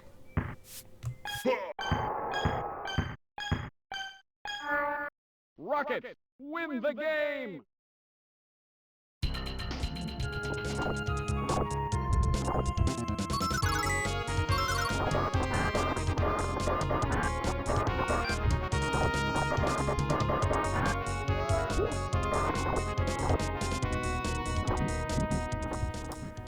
Knights of the Round is a often forgotten Super Nintendo beat 'em up. I don't see it talked about very much on like videos. It doesn't really come up too often, but it's a good beat 'em up. And my friend Yuri actually had this game when we were kids, and we played it a lot. I don't believe we ever beat it or anything, but some cool things about this game that make it stand out is your characters level up. Now, it makes it feel like it's got RPG elements, but it doesn't. It just makes them, like, as you beat bosses, you get stronger, and it shows in how you look. So in this footage you're seeing, we're level 4, so our characters have, like, slightly bigger armor and maybe bigger weapons than when they started, and that continues throughout the game, and it does make it really exciting to go through and see, how will my guy change as the game goes on. Playing it again, like, this time, I don't think the extra level actually does anything. Like, it doesn't... Because you fight the same kind of enemies throughout the game. They add new enemy types, but you'll see the same types of enemies. Like, you see these big fat armored guys. They're always there, right? And they have their special thing. But you don't kill them any easier when you get more powerful. So it's literally just aesthetic, and it's totally linear. So it's almost like a scam. But I remember as a kid really thinking that was cool. But what is cool about the game is it has a dedicated block button. And if you block enemy attacks, it's like a timing thing. Like, you have to tap the block button and you get like a couple frames of block. If they hit you in that block, you get invulnerability frames, and they get stunned. And that adds another layer of skill to the game. I really appreciate when beat-em-ups have that kind of a defensive, like a parry mechanic or something like that. I don't like it when they're just basic, like all you can do is dodge. Like Streets of Rage and Final Fight, the two real, like, templates for what a beat-em-up should be. Both of them have no defensive maneuvers other than your special. I think that's a missed opportunity. So I really appreciate Knights of the Round for having something like that. Yeah, so it's a cool game. It has like an overworld map as well that it shows you how you're doing. You can also ride horses in this game. Like, there's enemies with horses, and you can knock them off their horses, and then you ride the horse. And that was always really exciting. Yeah, really fun two-player co-op experience. If you haven't touched this one before and you have some kind of a co-op friend that likes this kind of stuff, definitely get into it. It's a fun one.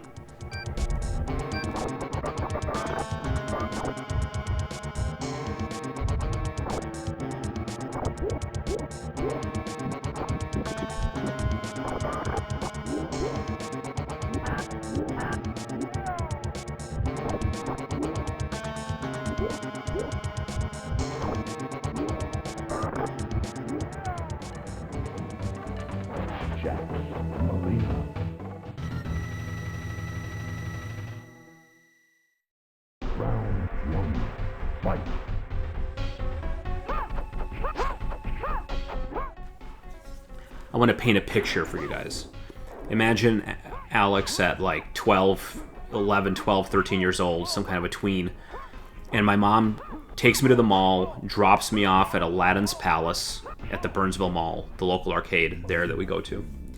And there's a crowd of like 15 to 20 kids around an arcade machine, and that arcade machine is Mortal Kombat 2. And when I saw that game, my little body was absolutely shook.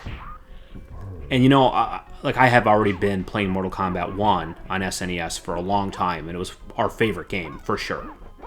But you know, we were playing the neutered SNES version without blood. And, I mean, I knew blood was in the game because I have, of course, played the Genesis version as well, and that the playground talk of how much better that version is because of the blood was rampant. I knew that, but I was kind of desensitized to it because I've been playing the non-blood version for so long. When this hit me in the arcade, and also just the amount of blood that's in 2 is so much more than 1, right? I could not believe how badass and, like, forbidden this game was. You know, like, this game was so realistic and amazing, and the blood was so over the top and frightening.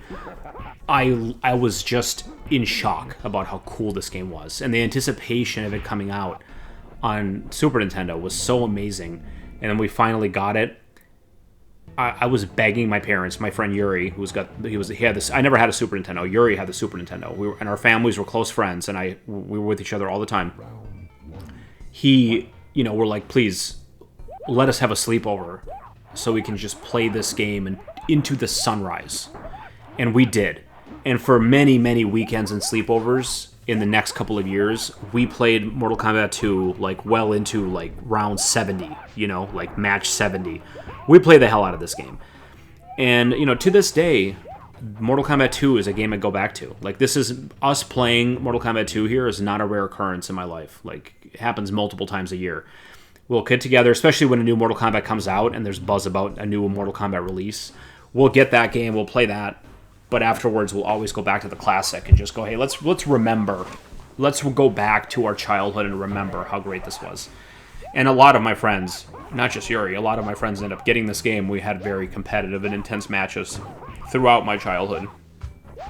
All of it has been just great memories and wonderful experiences. So I love Mortal Kombat 2. It's my favorite. It's my favorite Mortal Kombat of all of them, including the new ones. This is the one that's still the most fun, I think.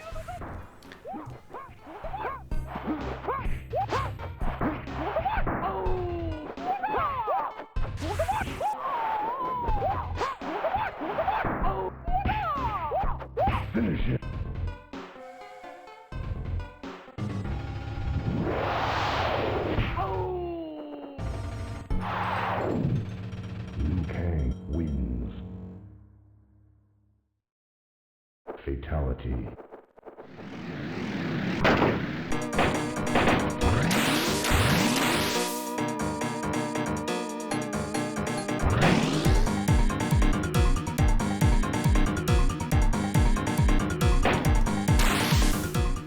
Off-Road is a game that has been featured in RetroGamer since I've started making these videos. I think this is the third time.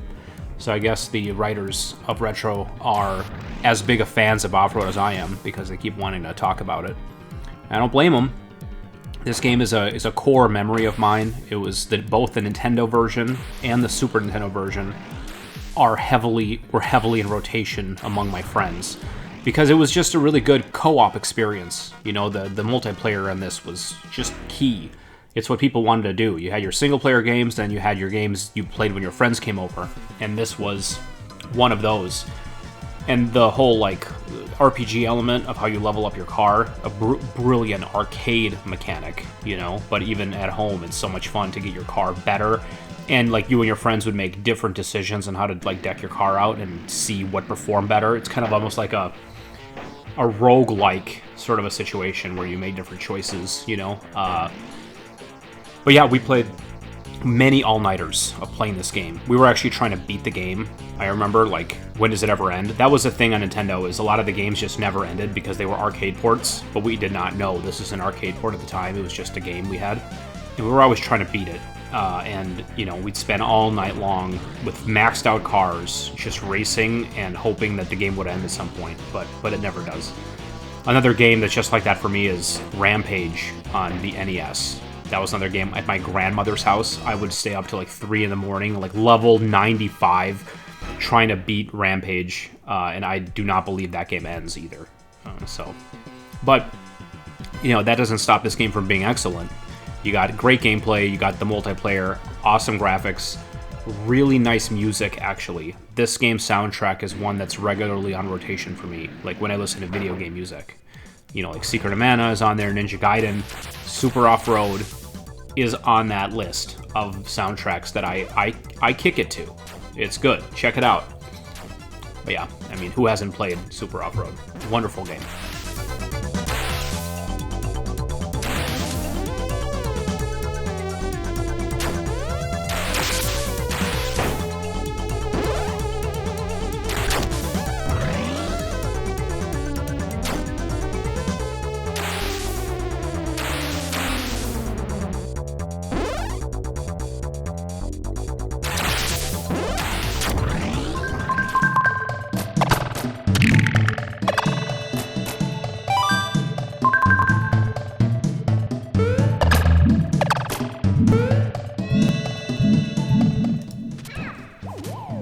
Joe and Mac is another game I think I've played for RetroGamer. You know, I guess the high-quality SNES games, they go the distance, and they get shared a lot.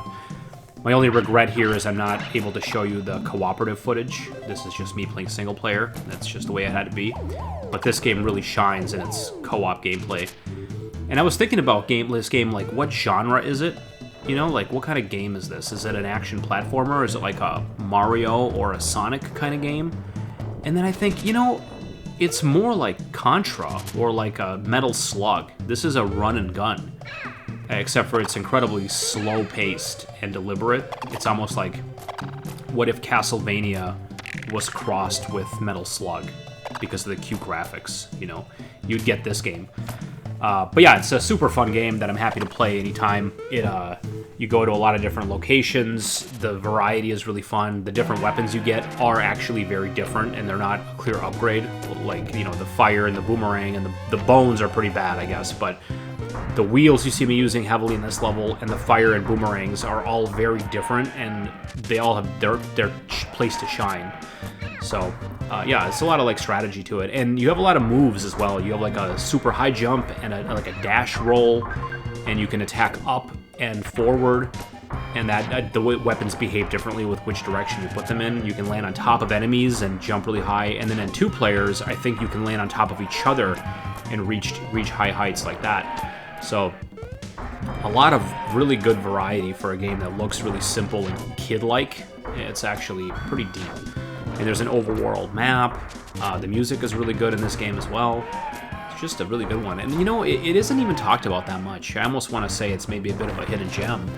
I mean, it's talked about a lot in RetroGamer, I guess, but like among videos of, you know, best co-op games on SNES, I don't really see this one coming up. So if this one missed you, it's worth going back to. It's very good.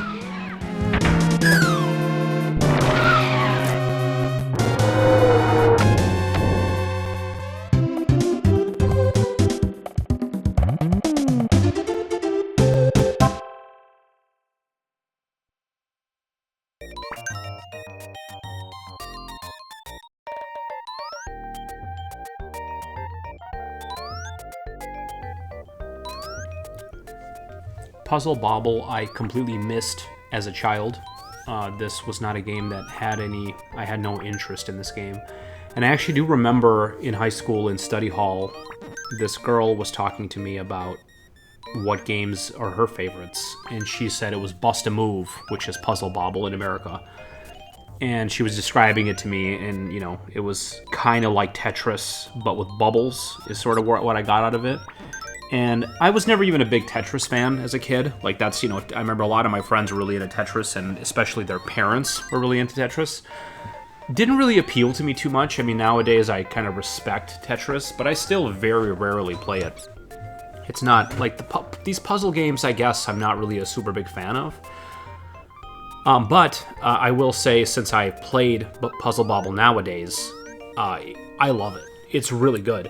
And I particularly like it because of its 2-player competitive mode, which unfortunately I'm not showing you here, but imagine 2 of these kind of towers side by side, and both players are competing.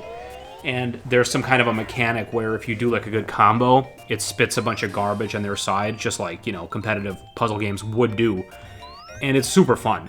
I like this game because it isn't just a matter of...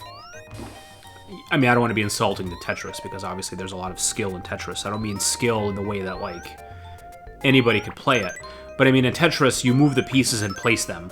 And, like, you know where you want to put the piece, and then you just get it there and slam it down. And that's how Tetris works. And that's how most puzzle games work. Like, even, like, Zoop and, what's that game? Mean Bean Machine and Yoshi Cookie. Like, a lot of these games that I can name like this.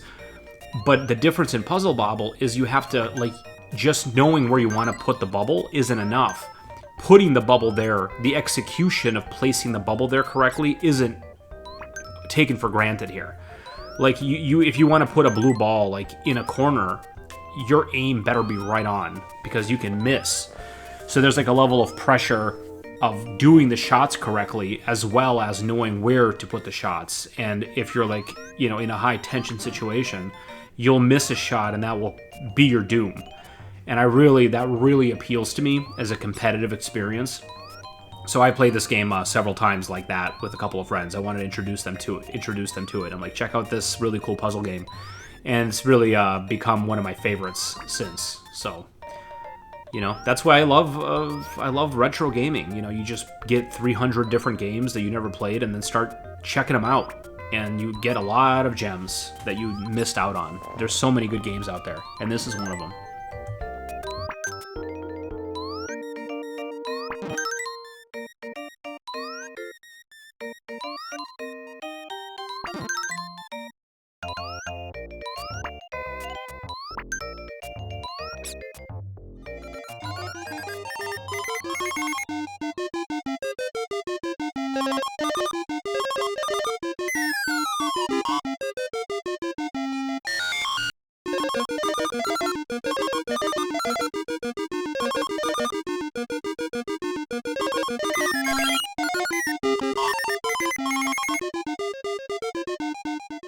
I know what you're thinking.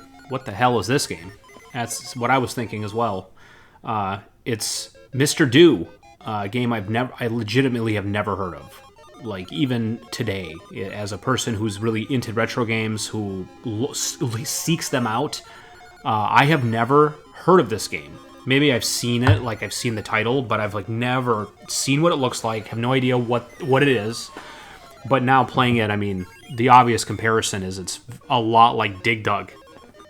And this is a Super Nintendo arcade port, and it's, you know, seemingly very true to the original, because Super Nintendo should have no issue playing a game like Dig Dug. And it's the time period where Pac-Man, you know, Pac-Man and like Centipede, Millipede type arcade games are out there.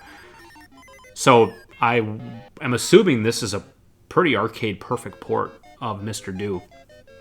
And it seems like what's going on here is you have to get all the cherries by digging up there, and the enemies, they have to follow your path, and you can drop these large fruits on them. And you also have like a little ball you can shoot, and you can only have one projectile out at a time, and the ball will bounce its way through the tunnel backwards and stun the enemies. The sound, the music and sound is, you know, very arcade, 80s arcade, and it sounds awesome. I actually love the sounds a lot. And this was a pretty cool game. I mean, you'd be hard-pressed to play it now for anything but novelty and nostalgia, but I'm a big Dig Dug fan. I love Dig Dug. I remember playing Dig Dug on my Nintendo back in the day, and I loved it, and this game definitely brings me back. So I'm glad I got an opportunity to check this old classic out.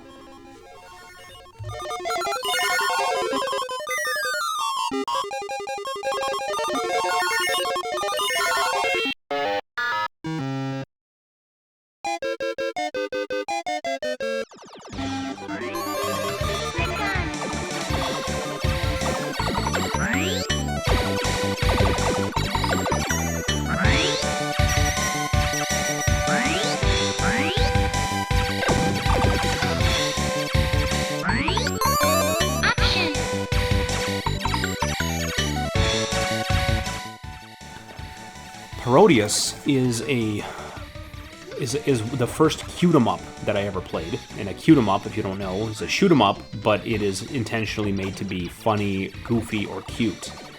And Konami here is doing a parody of their own game Gradius, and parody and Gradius make this game's title, Parodius.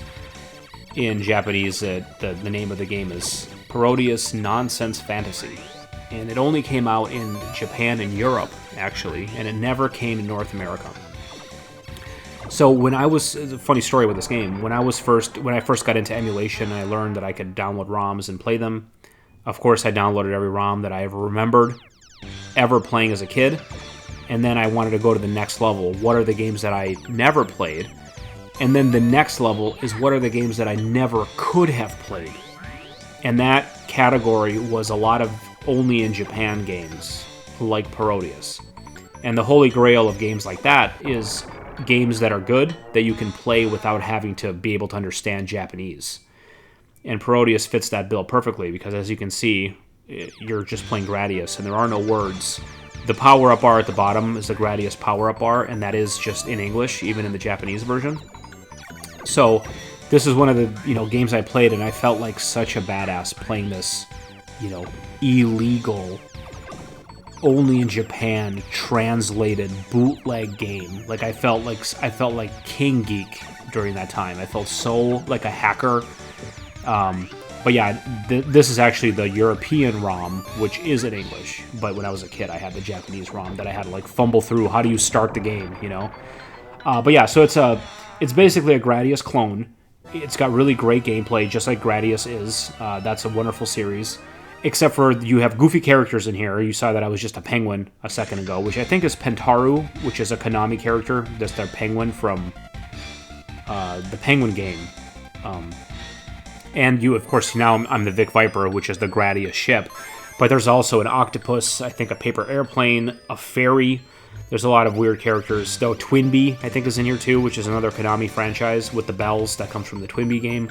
So it's a big amalgamation of a lot of different genres and series, and made to be intentionally funny and goofy with really like bizarre music and settings.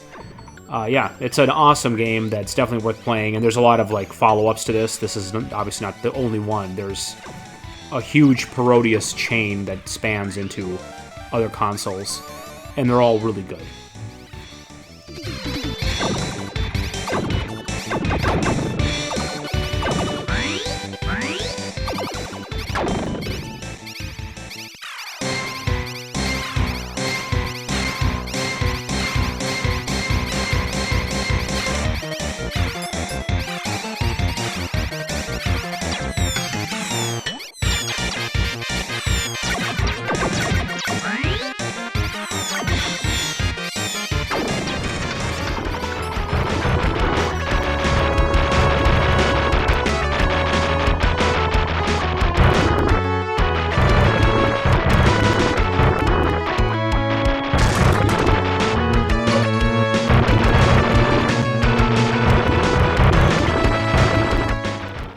UN Squadron is one of the coolest shoot 'em ups on Super Nintendo, and I'll tell you what makes it unique compared to all the others.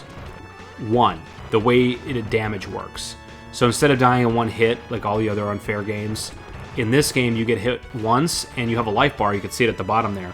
When you get hit once, you go into danger mode, and like right now you can see it, I'm in danger. If I get hit again while I'm in danger mode, then I die. But if I can keep myself steady and get my bearings again, my life bar comes back.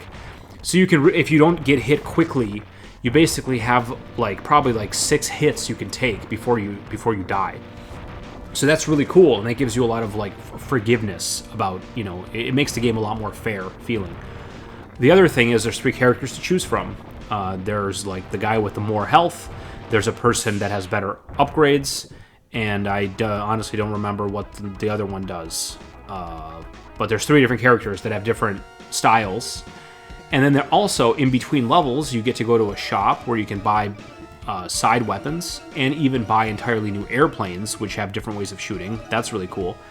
And finally, there's this overworld map where you pick what level you do next. And if you don't succeed at a level, then you can try that level again or go to a different level, kind of like Mega Man. But it had this cool aesthetic where you're in a base and you're being attacked by enemies, and they come into range through the fog of war, and then when they're in range you can attack them. It's a really, really cool, a lot of really cool things working together to make this game unique, and it's got cool music. Now I did say that the game is unique because it has this forgiveness with the hit points, but the game is definitely not fair, if you know what I'm saying, because the later levels are so difficult and so brutally hard that no matter how many hits you take, you are gonna die over and over again. Now this is a game I actually did beat. I beat this game, and I will say I beat it fair and square. I did use save states, but I didn't abuse save states, okay? For a human being to beat this game in one sitting, which is what's required, that's ridiculous. It's impossible. Nobody has that kind of time or sanity, okay? What I did do, though, is I saved before starting a level so I could continue from the same place that I was. I believe that's fair. I wasn't spamming save states mid-level, trying to dodge a bullet and then rewinding and dodging the bullet. No, I beat the whole level appropriately. I just had to use save states a little bit to get there. Otherwise, I don't have the time, I think I might actually have a haiku I wrote. I should dig up the haiku that I wrote about it and show it on the screen. When I beat a game, I write haikus about them. But yeah, this is a game that's really cool. I had no idea it's an arcade port, actually. I played the arcade game since, and it's quite different, actually, than the Super Nintendo version. But one of the best shooters on Super. Definitely check it out if you've never played it before.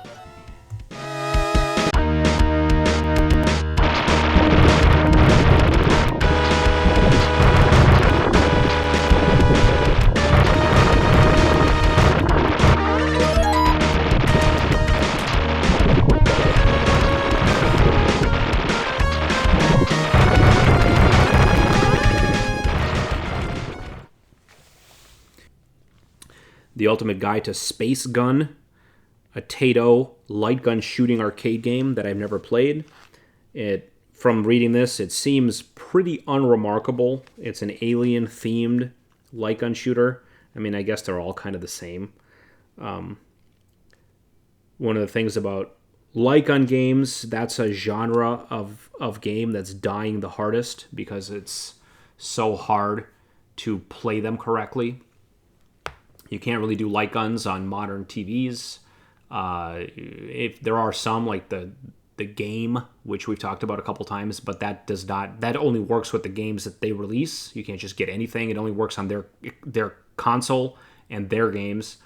I'm glad they're there, but like they don't have Space Gun. You can't just get Space Gun and have a light gun. So I didn't play it, although they did port this to everything. Apparently, it's on the Master System, it's on the ZX Spectrum, and you can play it with a mouse as a light gun in emulation, but that feels so bad that I never do it. So I have to pass on it. Castlevania Symphony of the Night might be my favorite PlayStation game in existence. It's definitely my favorite Castlevania game.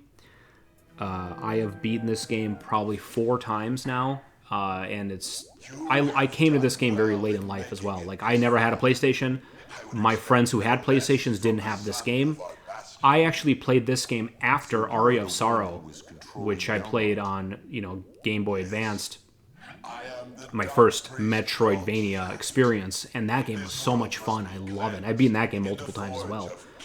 And I'm like, I need to play the OG here. So I played this game, in the probably 2015 era. So, pretty new. I mean, that's 10 years ago now, but I'm old. You know what I mean? Like, this is not a game that I played when it was in its release. And I fell in love with it so much that for the next couple of years, I beat it multiple times on every way that I could. So, happy to play a little bit more. But your plan has failed. Has it indeed? We'll see what happens after I destroy your weak human side. What's really fun to think about is, like, again, I said before, I didn't play this game when it came out. I didn't have a PlayStation. And at the time, I would have probably played this game straight, got to the ending, beat the game, and, it was good, and I would have gone on my way until at some point, inevitably, some kid on the playground or, I would have read in a magazine that I had only actually beaten half the game. The standard castle. So there's a big, twist in the game. Spoiler alert for this game that's very old. If you beat the game the right way, you get to go to the inverted castle, which is, in a lot of ways, it's like the second quest. It's a much harder version where you go from the top of the castle back, it turns upside down, and then you work your way back through. And it's just, that's such an amazing moment. Even now, knowing about it, I don't have the wow factor of, what a surprise. I know that already, and I went into the game knowing that. But it's still really amazing. And then to think that all the architecture of, you traverse the same castle, but it's upside down. So in order for them to be thoughtful enough when designing the levels, that they have to be traversable both normal and upside down and be kind of sensical. The way the game just flows, it's such a masterwork. You unlock new abilities for how you travel. You get a super high jump, you get bat form, you get fog form, and all of that stuff is necessary to traverse the castle once it's upside down, because the platforms are not set up for standard jumping anymore all of a sudden. Some jumps are too high, or you fall to the ceiling and you fall out of reach of a lot of the platforms. A lot of stuff happens like that where you need to rely on your special powers to continue playing. And there's just so many items and secrets and so much discovery. It really pioneered the genre, of course. It's one of the, this and Super Metroid are the templates for the whole genre. And even to this day, they might be the best ones, even considering all the modern games that have come out, which are very good. These are still the best. The feeling of exploration, the feeling of wonder that they convey can't be beat. And Castlevania Symphony of the Night is a game that I'm going to continue to play throughout my life, I'm sure. Really awesome.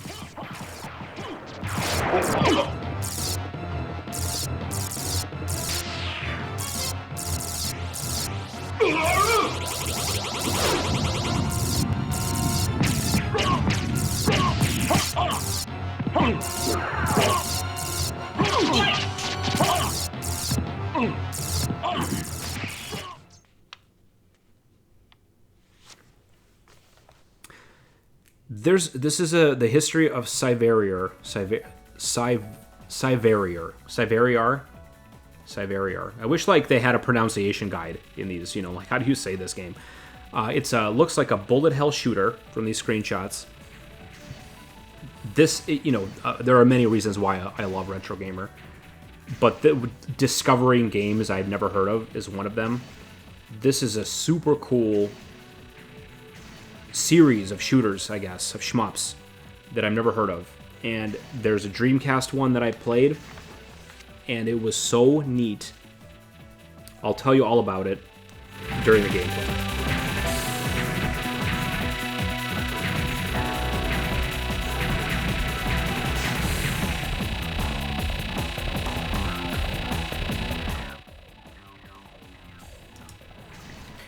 So it took me a couple of tries to figure this game out, and one of the things that I figured out right away is if you wiggle your thumbstick back and forth quickly, like you kind of waggle it, your ship starts spinning, and you can see in a lot of my gameplay, my ship is like rotating.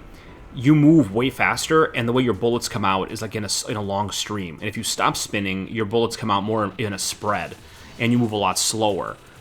So it's a lot like a lot of other these bullet hell games have two different speeds, whether you're holding the button or not. But in this one, instead of holding the button, you have to wiggle your controller, and then you have to keep on moving. So you see my shots are spread out sometimes, and you have to wiggle it, and then as long as you keep fully moving, you're spinning, and you go way faster. But if you slow down or stop, you like get slow. It takes a while to get used to, and I'm like, okay, that's interesting. And then I started reading some other content about the game, like reviews and like what makes it special. I found out that it has this whole mechanic about grazing bullets, and if you graze bullets, your power goes up. And you also, if you do a perfect graze, you get like a couple of seconds, a couple of frames of invulnerability. So like you can graze your way through like insane bullet patterns, because every time you get near enough a bullet, you become invulnerable. So that is like so interesting. And then I played it like a lot of times to get the hang of that totally bizarre mechanic. And the way you approach the game is really unlike any other shmup that I've played. I've played a lot.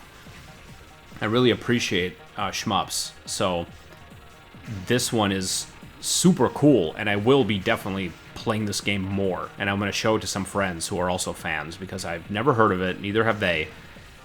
And this mechanic is pretty original.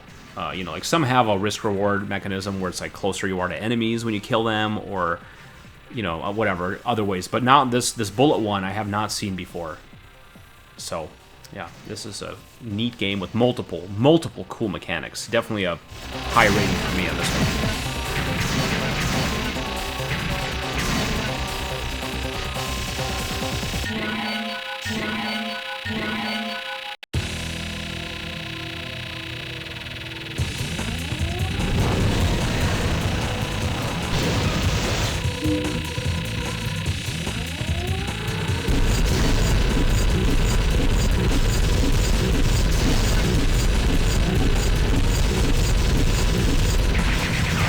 Yeah, they have a little Switch screenshot here. So hey, I should actually look into that. Maybe it's a game I will get. Very interested in this. I'll be playing this more on Dreamcast, at least. So thanks, RetroGamer. Who's responsible for this article? Let's give him a thank you. Will Freeman, my man. How do you guys pick?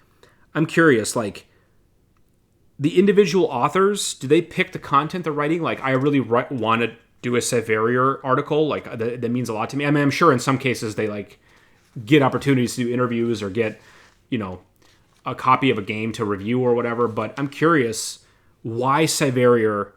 Why do they do one on? Yeah, I guess this because there's a new release coming out. That's why this. But I'm asking more in a general sense, like that dude who wrote that Super Mario Brothers article or the Marathon article. Like, why that game and why now? Like, are you bringing those yourselves, or are you getting them assigned, or is it a little bit of both? How much freedom is there? I'm really curious. Maybe I'll tweet at them and ask, see what they think. Look what we got here. Jet Set Radio Series Music Memories. Man, that is a big music memories right there. And we got an interview here with Richard Jacques. Jacques, it's French. Who did some of the music on this game, along with Hideki. What's his name? Shoot, it's in here somewhere. Noganuma. Hideki Noganuma? Yeah, Hideki Naganuma is the guy who did most of the music. But then Richard Jacques did contribute a couple of tracks. I've never played Jet Grind Radio, the Dreamcast one, which I'm showing you footage of now. But I did play the hell out of the Xbox version, which again I came to very late, like Symphony of the Night. That's a game that I bought I got it at a thrift store. It's this compilation cartridge with Sega GT, which I actually really wished wasn't the case. Like, I hate the ugliness of this dual cart of these totally unrelated games of Jet Set Radio Future and Sega GT. I don't like it. But the Jet Set Radio alone, standalone cart, costs like triple what this compilation cart costs, because most people feel like me. They want a clean box. I actually threw away the insert of the Sega GT and printed off an exclusive Jet Set Radio Future. So the CD in there is the dual CD, but the box on the shelf is just Jet Set Radio. That's how much I don't like the duplicate. I've actually never played Sega GT to this day. I hear it's good, actually, but I've just never... I got it for Jet Set Radio. But anyway, the music of this game is such a trip. It's such a vibe. I actually have a playlist on Spotify that's called Jet Set Radio Plus, which is all the soundtracks of Jet Set Radio, and then I kept adding more tracks to it that I personally feel like match the vibe, that are songs that I like. It's hard to, like, an optimistic, punk, emo, techno, rock, dance, rave amalgamation of genres that all just fit together perfectly with the game. The game is such an amazing experience that when I beat it for the first time, and it was it COVID era? I can't remember. I'll have to double check. But I write haiku of games that I beat and put them in the box. And I beat that game and I put it in the box, and I'll show it to you here so you can see what I did. But let me read a few quotes here that I highlighted. Praised for its excellent physics and intuitive controls, the game is perhaps best loved for its kinetic multi-genre soundtrack, fusing an array of styles in a dynamic playlist that mirrors the game's high-octane gameplay. Absolutely agree with that. Richard contributed his funk-infused track Everybody Jump Around relatively quickly and then submitted it to Sega Japan. As he recalls, they absolutely loved it and there were no changes, and it went straight into the game. I wish I could play that soundtrack for you, but I think YouTube will send a nuclear bomb to my house if I play even a shred of it. So you could look it up yourself. I think that's a good track. I listened to it before doing this read, and it's great. Richard Jacques contributed tracks for Jet Set Radio and Jet Set Radio Future in collaboration with lead composer Hideki Noganuma. He remains an in-demand composer today, often pulling in 14-hour days from his South London office or studio. So good for him. He's got a YouTube channel where he has a lot of his soundtracks available. You should check it out. You can also feel free to check out my Spotify playlist of Jet Set Radio Plus. And there is also a Jet Set Radio website maintained by somebody in the style of the in-game... I forgot what the name is of the DJ in the game now. It's been a while since I played. But there's that DJ in the game that does the voiceover and the exposition. But it's his radio station, and he plays all the music. There's a website that is like in that style that has a ton of music on there that gets updated. I actually visit it pretty often. I'll show you a link to that. You should check that out. It's really cool.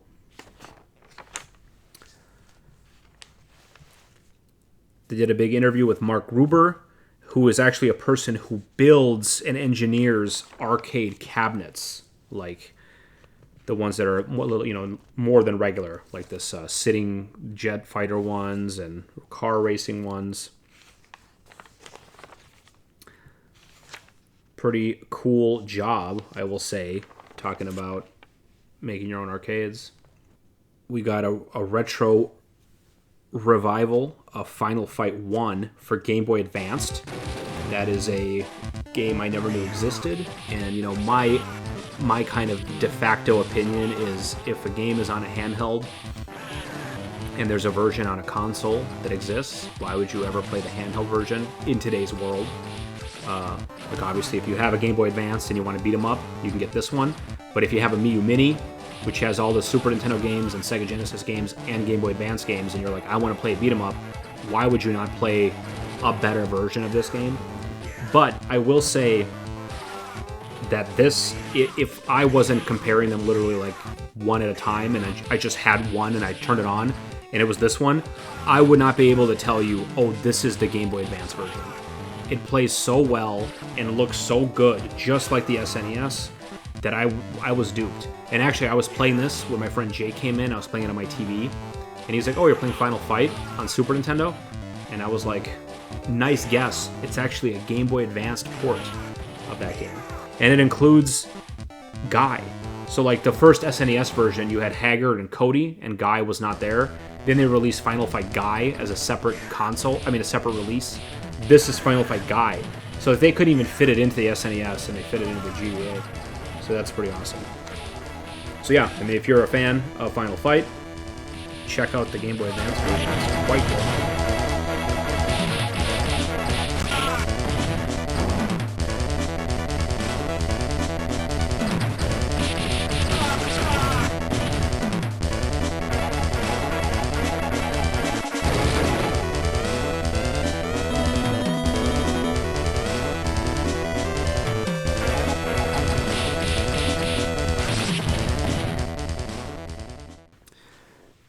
On Retro Rated, we have a new game coming out called the Marvel Maximum Collection, which has a variety of Marvel games, a couple of which I played. So please check that out.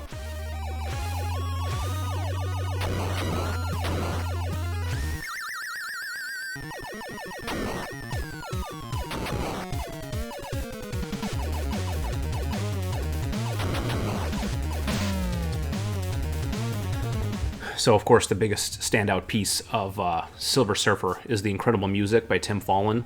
It's a soundtrack I've actually listened to many times, having never played the game. Just knew the soundtrack was amazing. Now, Silver Surfer is a game that was ruined for many people by the Angry Video Game episode, where he talked about how impossible and hard it is. And he's not wrong. It is a very, very difficult game, maybe too difficult. But the game itself isn't bad. I mean, it's got a lot of really good things in it. Like, the music's incredible. When you can select what level you go to is really fun. So if you get sick of the level you can't beat, you can always try a different level. So you get a good amount of variety despite how difficult the game is. And, this is the kind of game you had as a kid and you played it over and over and over again. You definitely would get good enough at it to, at least make some progress. But picking this game up in 2026 is kind of a recipe for disappointment. It isn't a particularly good game in an ocean of games that are much better. So I would say it's not really worth playing, but it is worth listening to the soundtrack, which is really good.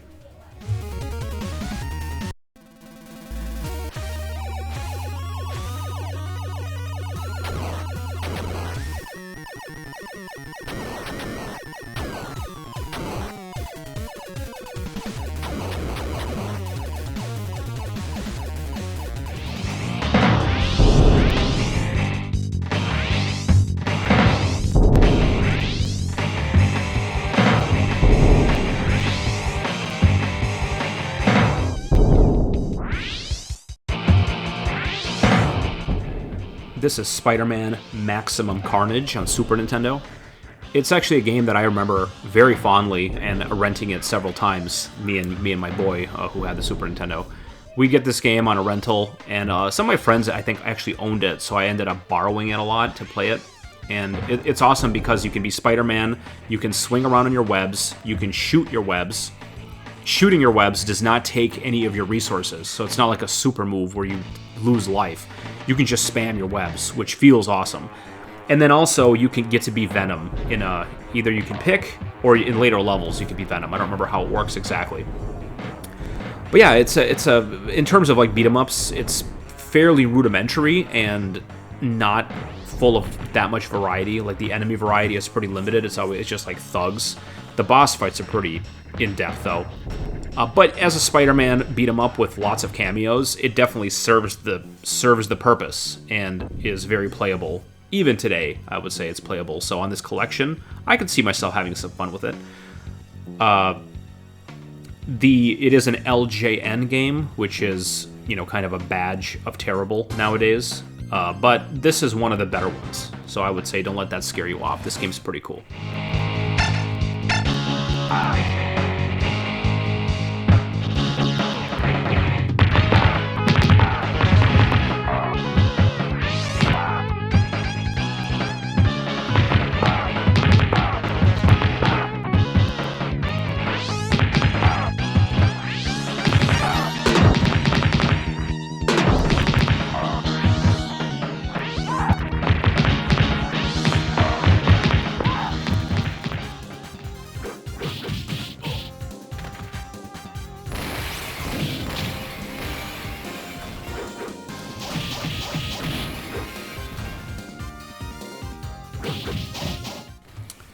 Oh, the X-Men arcade game was one of my most formative childhood memories at the arcade. I remember, you know, often me and my friends would have birthday parties at this place called Circus Pizza in my area in the Twin Cities, and it was an arcade pizza place, you know, like that rat one. I don't know what it's called, Chuck E. Cheese, the rat one. We had a Circus Pizza, it was called, and it was not uncommon for you to see the ending of this game. And it's weird because I don't remember this phenomena happening with any other game like Turtles in Time or The Simpsons beat 'em up, which were, you know, also very good beat 'em ups at the time. It really only happened with X-Men, maybe because it was a six player arcade machine with like, it was always super loud too, but it had the 2 screens. It was a very catchy machine, so I think it attracted a lot of kids, whereas the Turtles in Time was that a 2-screen one too? I don't remember. But what I do remember is very commonly you'd have, like, you know, you and your 3 friends would hop in and pick Nightcrawler, Storm, and Wolverine or whatever, and you're playing, and you'd all be starting to run out of money. But while you were running out of money, like, another group of kids would come in and pick Colossus and Cyclops, and then they were playing, and then, you know, they would start dying, and then 2 other kids would come in. So, like, the game would continue to go because somebody was always playing it. You can even, like, play the first couple levels and die, and then go eat your pizza, and then come back 25 minutes later, and that same game is still going with all different kids maintaining it, and then you can hop in at the last level and beat Magneto. So I've actually seen the ending of this game several times throughout that rotation, and I remember, like, this tension of, like, say you're the kid with 3 quarters left, and everybody else is dead, and you're, like, on level 5, and another kid's like, oh, keep going, I'm gonna go ask my mom for some more quarters, and he runs off to go get his mom to give him $1. Well, you have to make these 3 quarters last long enough to not get a game over. Very intense as a child. You know, this is the early 90s where we play this stuff. But yeah, I remember the hell out of this game. My favorite character was Nightcrawler, and I'm pretty sure that was everybody's favorite character. No one had any idea who Dazzler was, because at the time, the X-Men cartoon was out, but this arcade game is based on the comic. So Dazzler and Colossus, even Nightcrawler, are pretty like, who are these people? Because they weren't really in the cartoon that much. I mean, they were a bit, but they weren't like on the X-Men official team, you know, so it's weird to see them here. Also, Wolverine and Storm's outfits are very different compared to what you'd expect. Cyclops has that bald swim shower cap on, and not his hair like he does in the cartoon. Anyway. I had another series on my YouTube channel called $5 Gamer, where I wanted to see if I could, you know, how far into an arcade game I could get with $5 worth of quarters. And I actually ended up beating this game with Storm in less than $5. So I guess not as hard as I remember. And I could probably optimize that run a lot better too. But I just like kind of one-shotted the game with a $5 bill, which makes it seem pretty reasonable for arcade games. I feel like not many games you could do that with.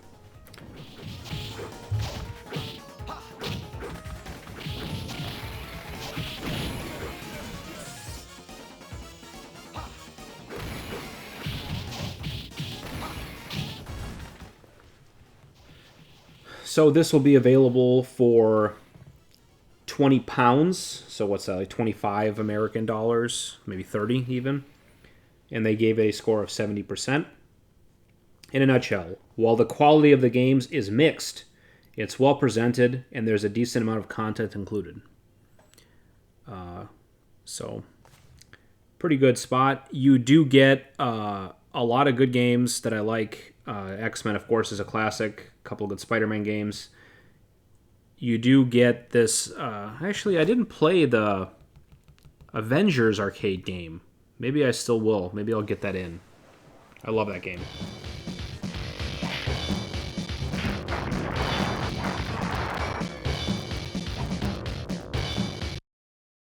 You can't escape!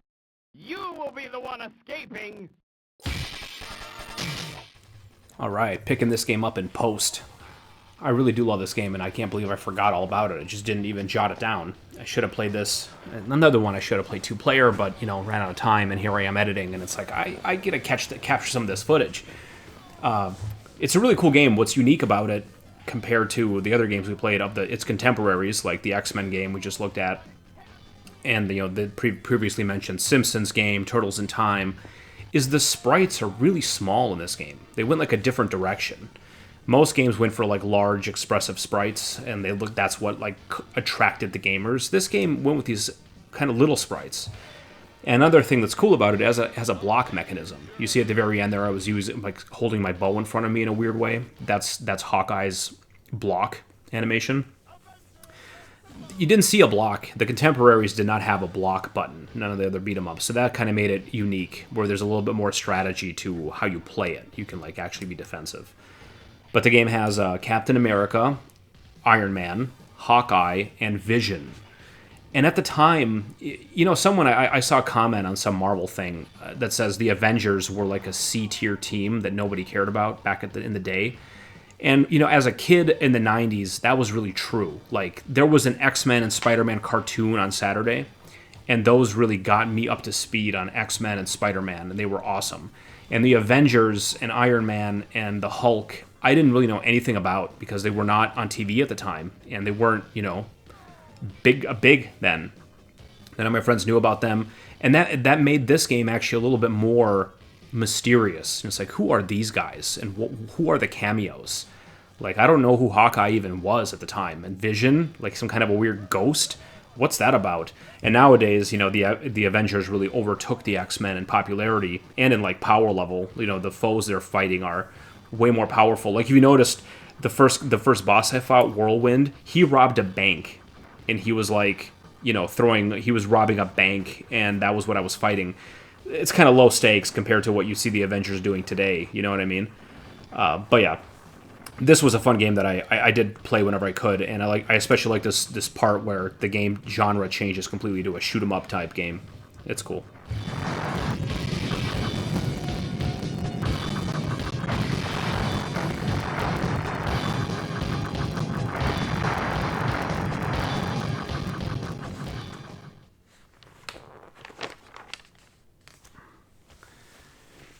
Their pick of the month is the new Marathon game. This is something that I actually watched really carefully because, as you heard from my previous monologue, I'm a Marathon fan, and Bungie now coming back and releasing a new Marathon game really resonates with me. Unfortunately, there is no traditional single-player campaign, and that means no unfolding narrative this time around. So it's just kind of a multiplayer looter shooter, which I think is, you know, it's a shame for people like me who are fans of the narrative of Marathon to get a game where there is no narrative unfolding. But, you know, I'm glad that the Marathon name is back. It looks like the art style is very stylistically different than what the Marathon was before. I mean, I'm still into it. I think the art style looks amazing, and I'm glad. I mean, back then, giving a game like a completely weird art style would be it wasn't really in fashion. You made like a realistic alien spaceship game, you know, realistic for how that could be, but it's like Doom looked like that. It wasn't necessarily stylized. It was just that's the way you did it. Nowadays, you kind of have to differentiate by doing something stylistic, and I think the style of the new Marathon is cool. I'm probably playing a trailer of it now so you can see sort of what I'm talking about. I followed this closely, and the more and more I found out that it's more like a Destiny kind of a game, and it follows the Destiny template, the more it lost me. Not because I don't like that genre particularly, but it's just as in like the old man that I am with kids, and I don't have enough time to game and keep up and build a community where I can like get in with people, and none of my friends care about this, so it's just kind of not in my wheelhouse right now. I think it's like that genre is fine. I played Overwatch with friends, and I thought that was super fun, and you know, but it's just not the time and place for me anymore.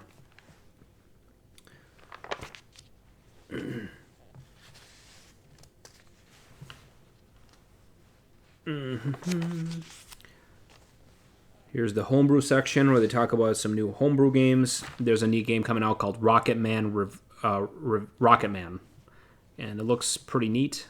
I like it. This is the first version, and this is what it looks like today. It looks very good for a what is it, C64, Commodore, MSX game. Another console I don't really mess with yet. They do a review of Roguecraft DX. That's a game that I bought a couple of magazines ago and actually played it. It looks like there is a Game Boy Color version of the game coming out now, and that's what this is about. It's on Amiga for $10, and there's a Game Boy Color, I guess it's a cartridge, for $45 or pounds. That's pretty neat, actually. But yeah, I played this a little bit again, so you can check that out.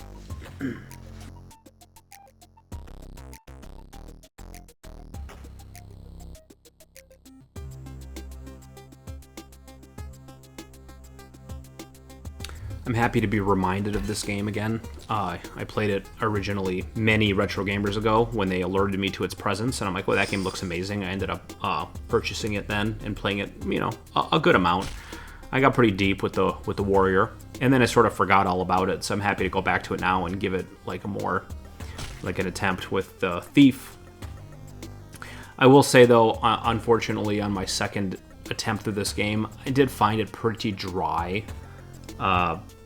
Just the movement, it feels so slow and clunky this time around. I found myself having a hard time getting into it. And it happened here, like you can see on the map, I got to this exit, but I can't go through the gate because I don't have the key. So now I have to backtrack through a bunch of the screens to go find the key. Like, and it just goes so slow, you know, to get there. And then you have these two different potions which are randomized every time, so you don't know what they do. There's a blue and a red potion, and they don't always do things that are very useful. Like one of the potions like makes you drunk. One of the potions I think does 1 damage to you. And you gotta, you know, you're right, like it's randomized at the start of your run, so you will write down what it does so you know. But at the start of a run, you don't know what they do, and you gotta kind of hope to get good potion rolls to be able to progress. And it's annoying to not know that until you find your first potion. So, like, you could go through several rooms before you get a potion just to test it, and then you waste the first one in an attempt to test it. So, you know, it's kind of an annoying mechanic, I would say, now that I think about it and, you know, experience it. It's just not a very, like, player-friendly way to do it. But, you know, some people might like this kind of stuff, and the sense of discovery is real. The sprite work is tremendous. The music is cool and eerie. But it's hard to recommend this game, I guess, now, in retrospect, to say, like, to spend money on this. I'm not so sure. But give it a try if it feels like your speed.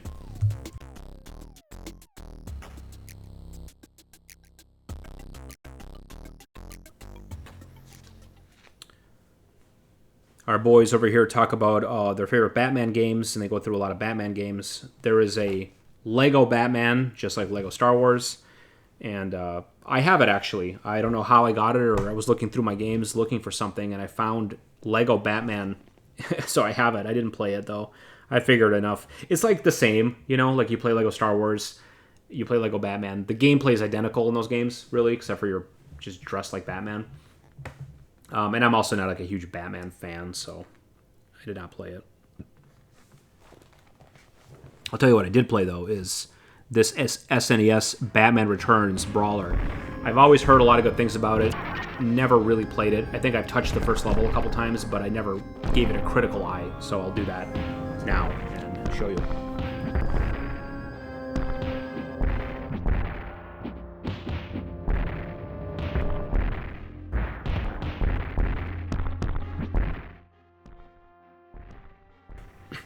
One of the things I noticed right away about this game and I liked is how beefy and brutal it feels.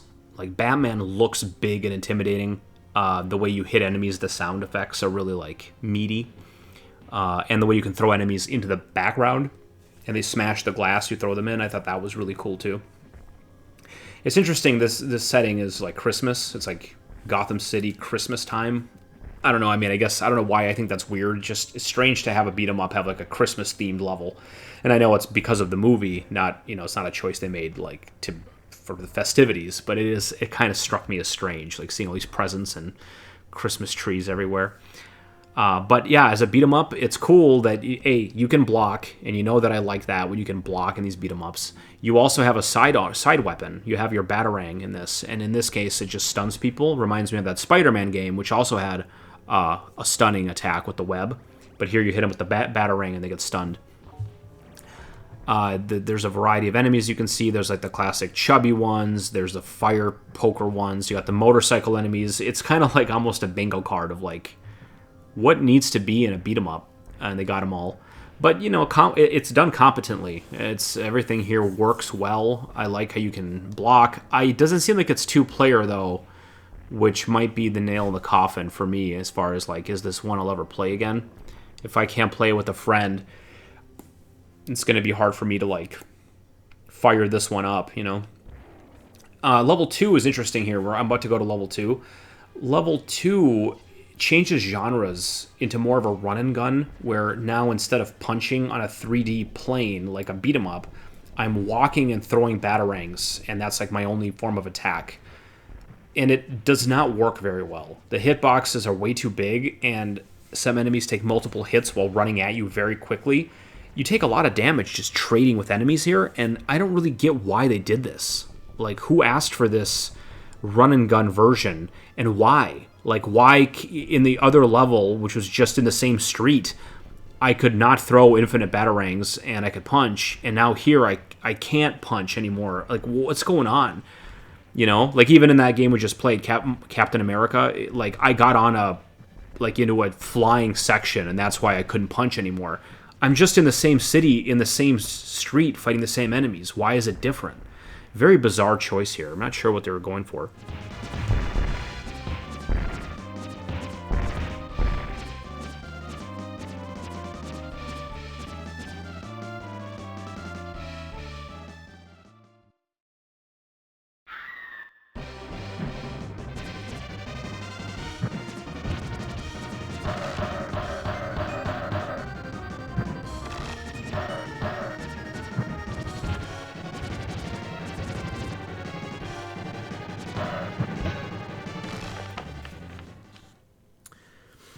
Gaming Grails. This segment talks about games that are very expensive or hard to come by for consoles. And this time they're talking about Rival Schools, Project Justice.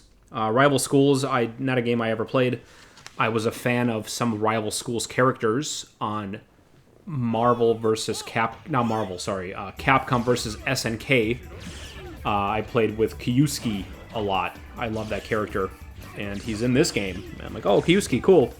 Of course, this plays very different than Capcom vs. SNK, since that's a 2D fighter and this is a 3D fighter.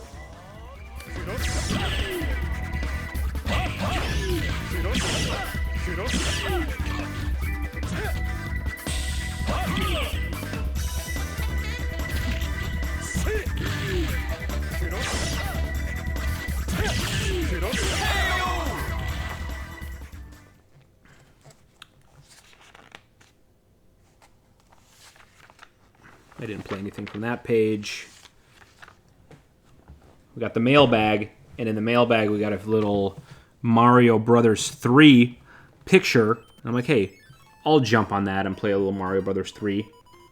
Goes with the theme of playing Mario 1, so...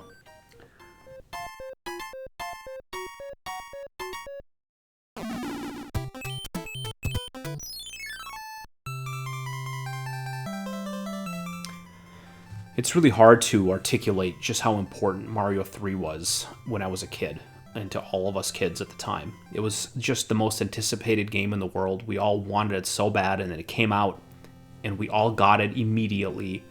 And we played it for years. Like, it's hard to even explain how important it was, you know? Because, like, nowadays, you'll get a game, and you'll play it, and you'll beat it, and then you get the next game. You know, it wasn't really like that back then. You know, and maybe it's true for kids today as well. But, like, you know, as a kid, you only got very few games, and not all of the games were worth the wait and lived up to the hype, you know? But boy, did Mario 3 knock it out of the park. And there's just so many little secrets to it, too. You know, like, the whistles, obviously, are big. And it was such a cool addition where... if you got sick of playing you know, there's no saving, right? So you have to, every sitting, you got to play through all the worlds if you want to beat the game. And then the whistles are added in, so if you got sick of World 1 and 2, you know, and 3, you can whistle your way to World 5, and then you can whistle your way to World 7 and 8 even, to fast travel through them, which was such a cool addition. You know, at the time, it felt like such a secret to shortcut, you know, to the end of the game. But thinking about it now, it wasn't even necessarily a shortcut, but just a way of saving your progress almost. You know, like once you knew how to beat the levels, the worlds, it's a waste of time to beat them over and over again, right? So they give you the whistles to kind of speed through them. And I mean, how kids use them, a lot of kids just use them to skip. And I think a lot of kids probably couldn't beat World 3 and 6, you know, and skip through them. I remember so many fun little secrets, like how on World 2, the desert world, you get a hammer from one of the Hammer brothers as a bonus item. In the overworld, you had bonus items. And what the hammer does is it breaks rocks. And you could break a rock to open a shortcut, which skips a few levels and got you to the castle faster. But if you didn't do that, and you kept the hammer, and you spent it on this rock to the right, you unlock a whole secret area of the map where you can get a frog suit early, and that frog suit takes you into World 3, which is the water world, and having a frog suit there is really powerful because the frog suit makes short work of the underwater swimming levels. And then on World 3, you get a little boat. If you take the long way around or something, you find a little boat, and you can take the boat into the water and totally break the frame of like the overworld where there's a little path and little dots. If you take the boat into the water, you can just go free, and if you drive it off the map to the right, you unlock a whole other part of the map with a couple little treat islands with bonuses. It was just so cool, you know, and this is before YouTube, before GameFAQs, before the internet. You got this stuff through trial and error and through the playground. You know, kids told you in the playground, and a lot of this stuff was rumors and weren't even true, but some of them were true, and that's the kind of magic that these games had back then, you know, like this sense of wonder and discovery. And Mario 3 was a game that is just so full of that kind of stuff. It's really magical.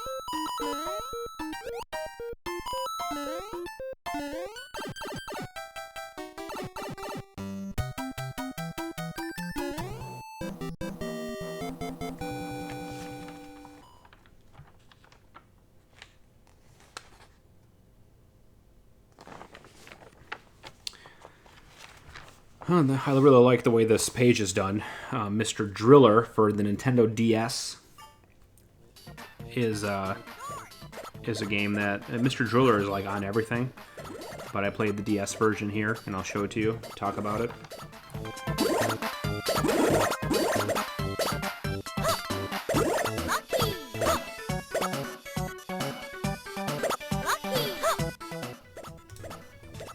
So what you're seeing here, you're like, what the hell am I looking at? This is a Nintendo DS game, so there's 2 screens involved, and you usually are meant to hold... Well, the screens are one on top of the other, so the right screen is the bottom screen, and then the left screen would be on top. In Mr. Driller, the top screen is really... I mean, I'm not an expert at the game, so maybe people are like, no, it's important. It's not very valuable to look at. Like, you want to look at where you're drilling, and seeing a few blocks above you is sufficient.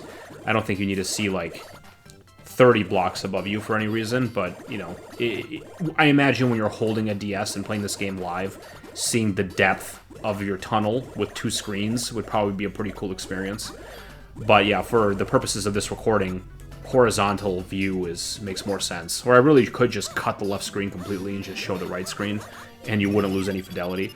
I have played this game on like other systems which don't have 2 screens, and you basically just get the right screen, and the game is perfectly playable, right? So, anyway, enough about the DS.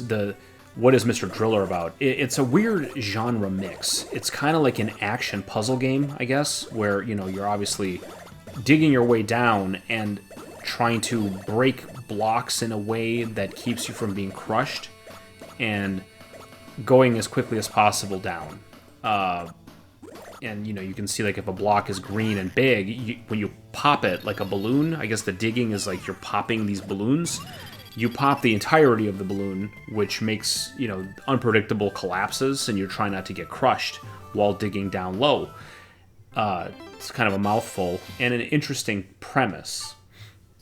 Now, having played this game on a variety of genres, and it looks really good. Like, it visually is appealing. It's bubbly and colorful and cool, and the gameplay seems really simple. Pick up and play. The problem for me is I have not found this game very enjoyable. And I played it a considerable amount of times, and I just can't comprehend the strategy. Like, I'm not sure if there's strategy to it other than moving quickly and try not to get crushed. I don't get it, you know? And I know there are probably people who are good at it who know the strategy, and I can watch, like, a speed run or competitive mode and comprehend some of the strategy, but it just hasn't captured me, you know? There's a lot of puzzle games that do capture me, but this one has not. But, you know, that being said, I can't say anything bad about it. The quality of the game is clearly good, and it has good sound, gameplay, solid foundation. It's just not for me, you know? Every game is different.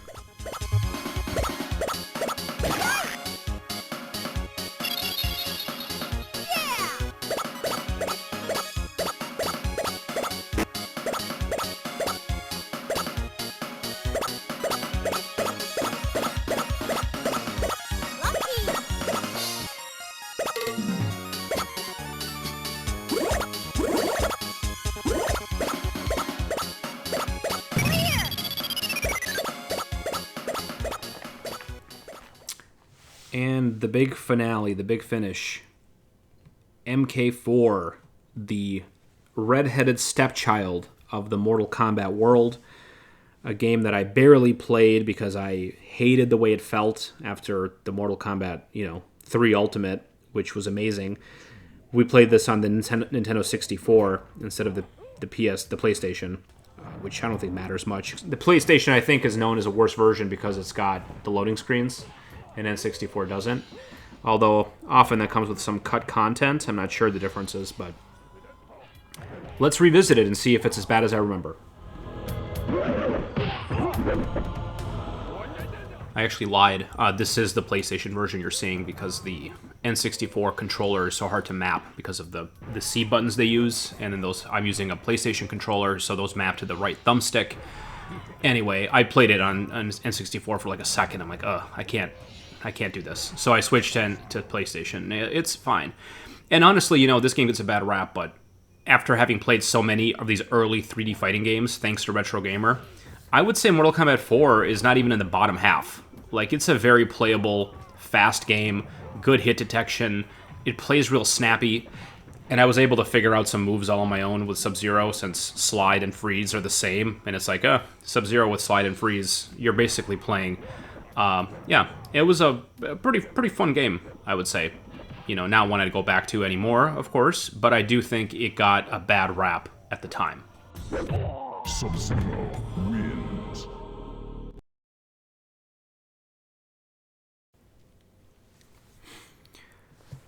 All right, well, there it is. Another Retro Gamer in the books.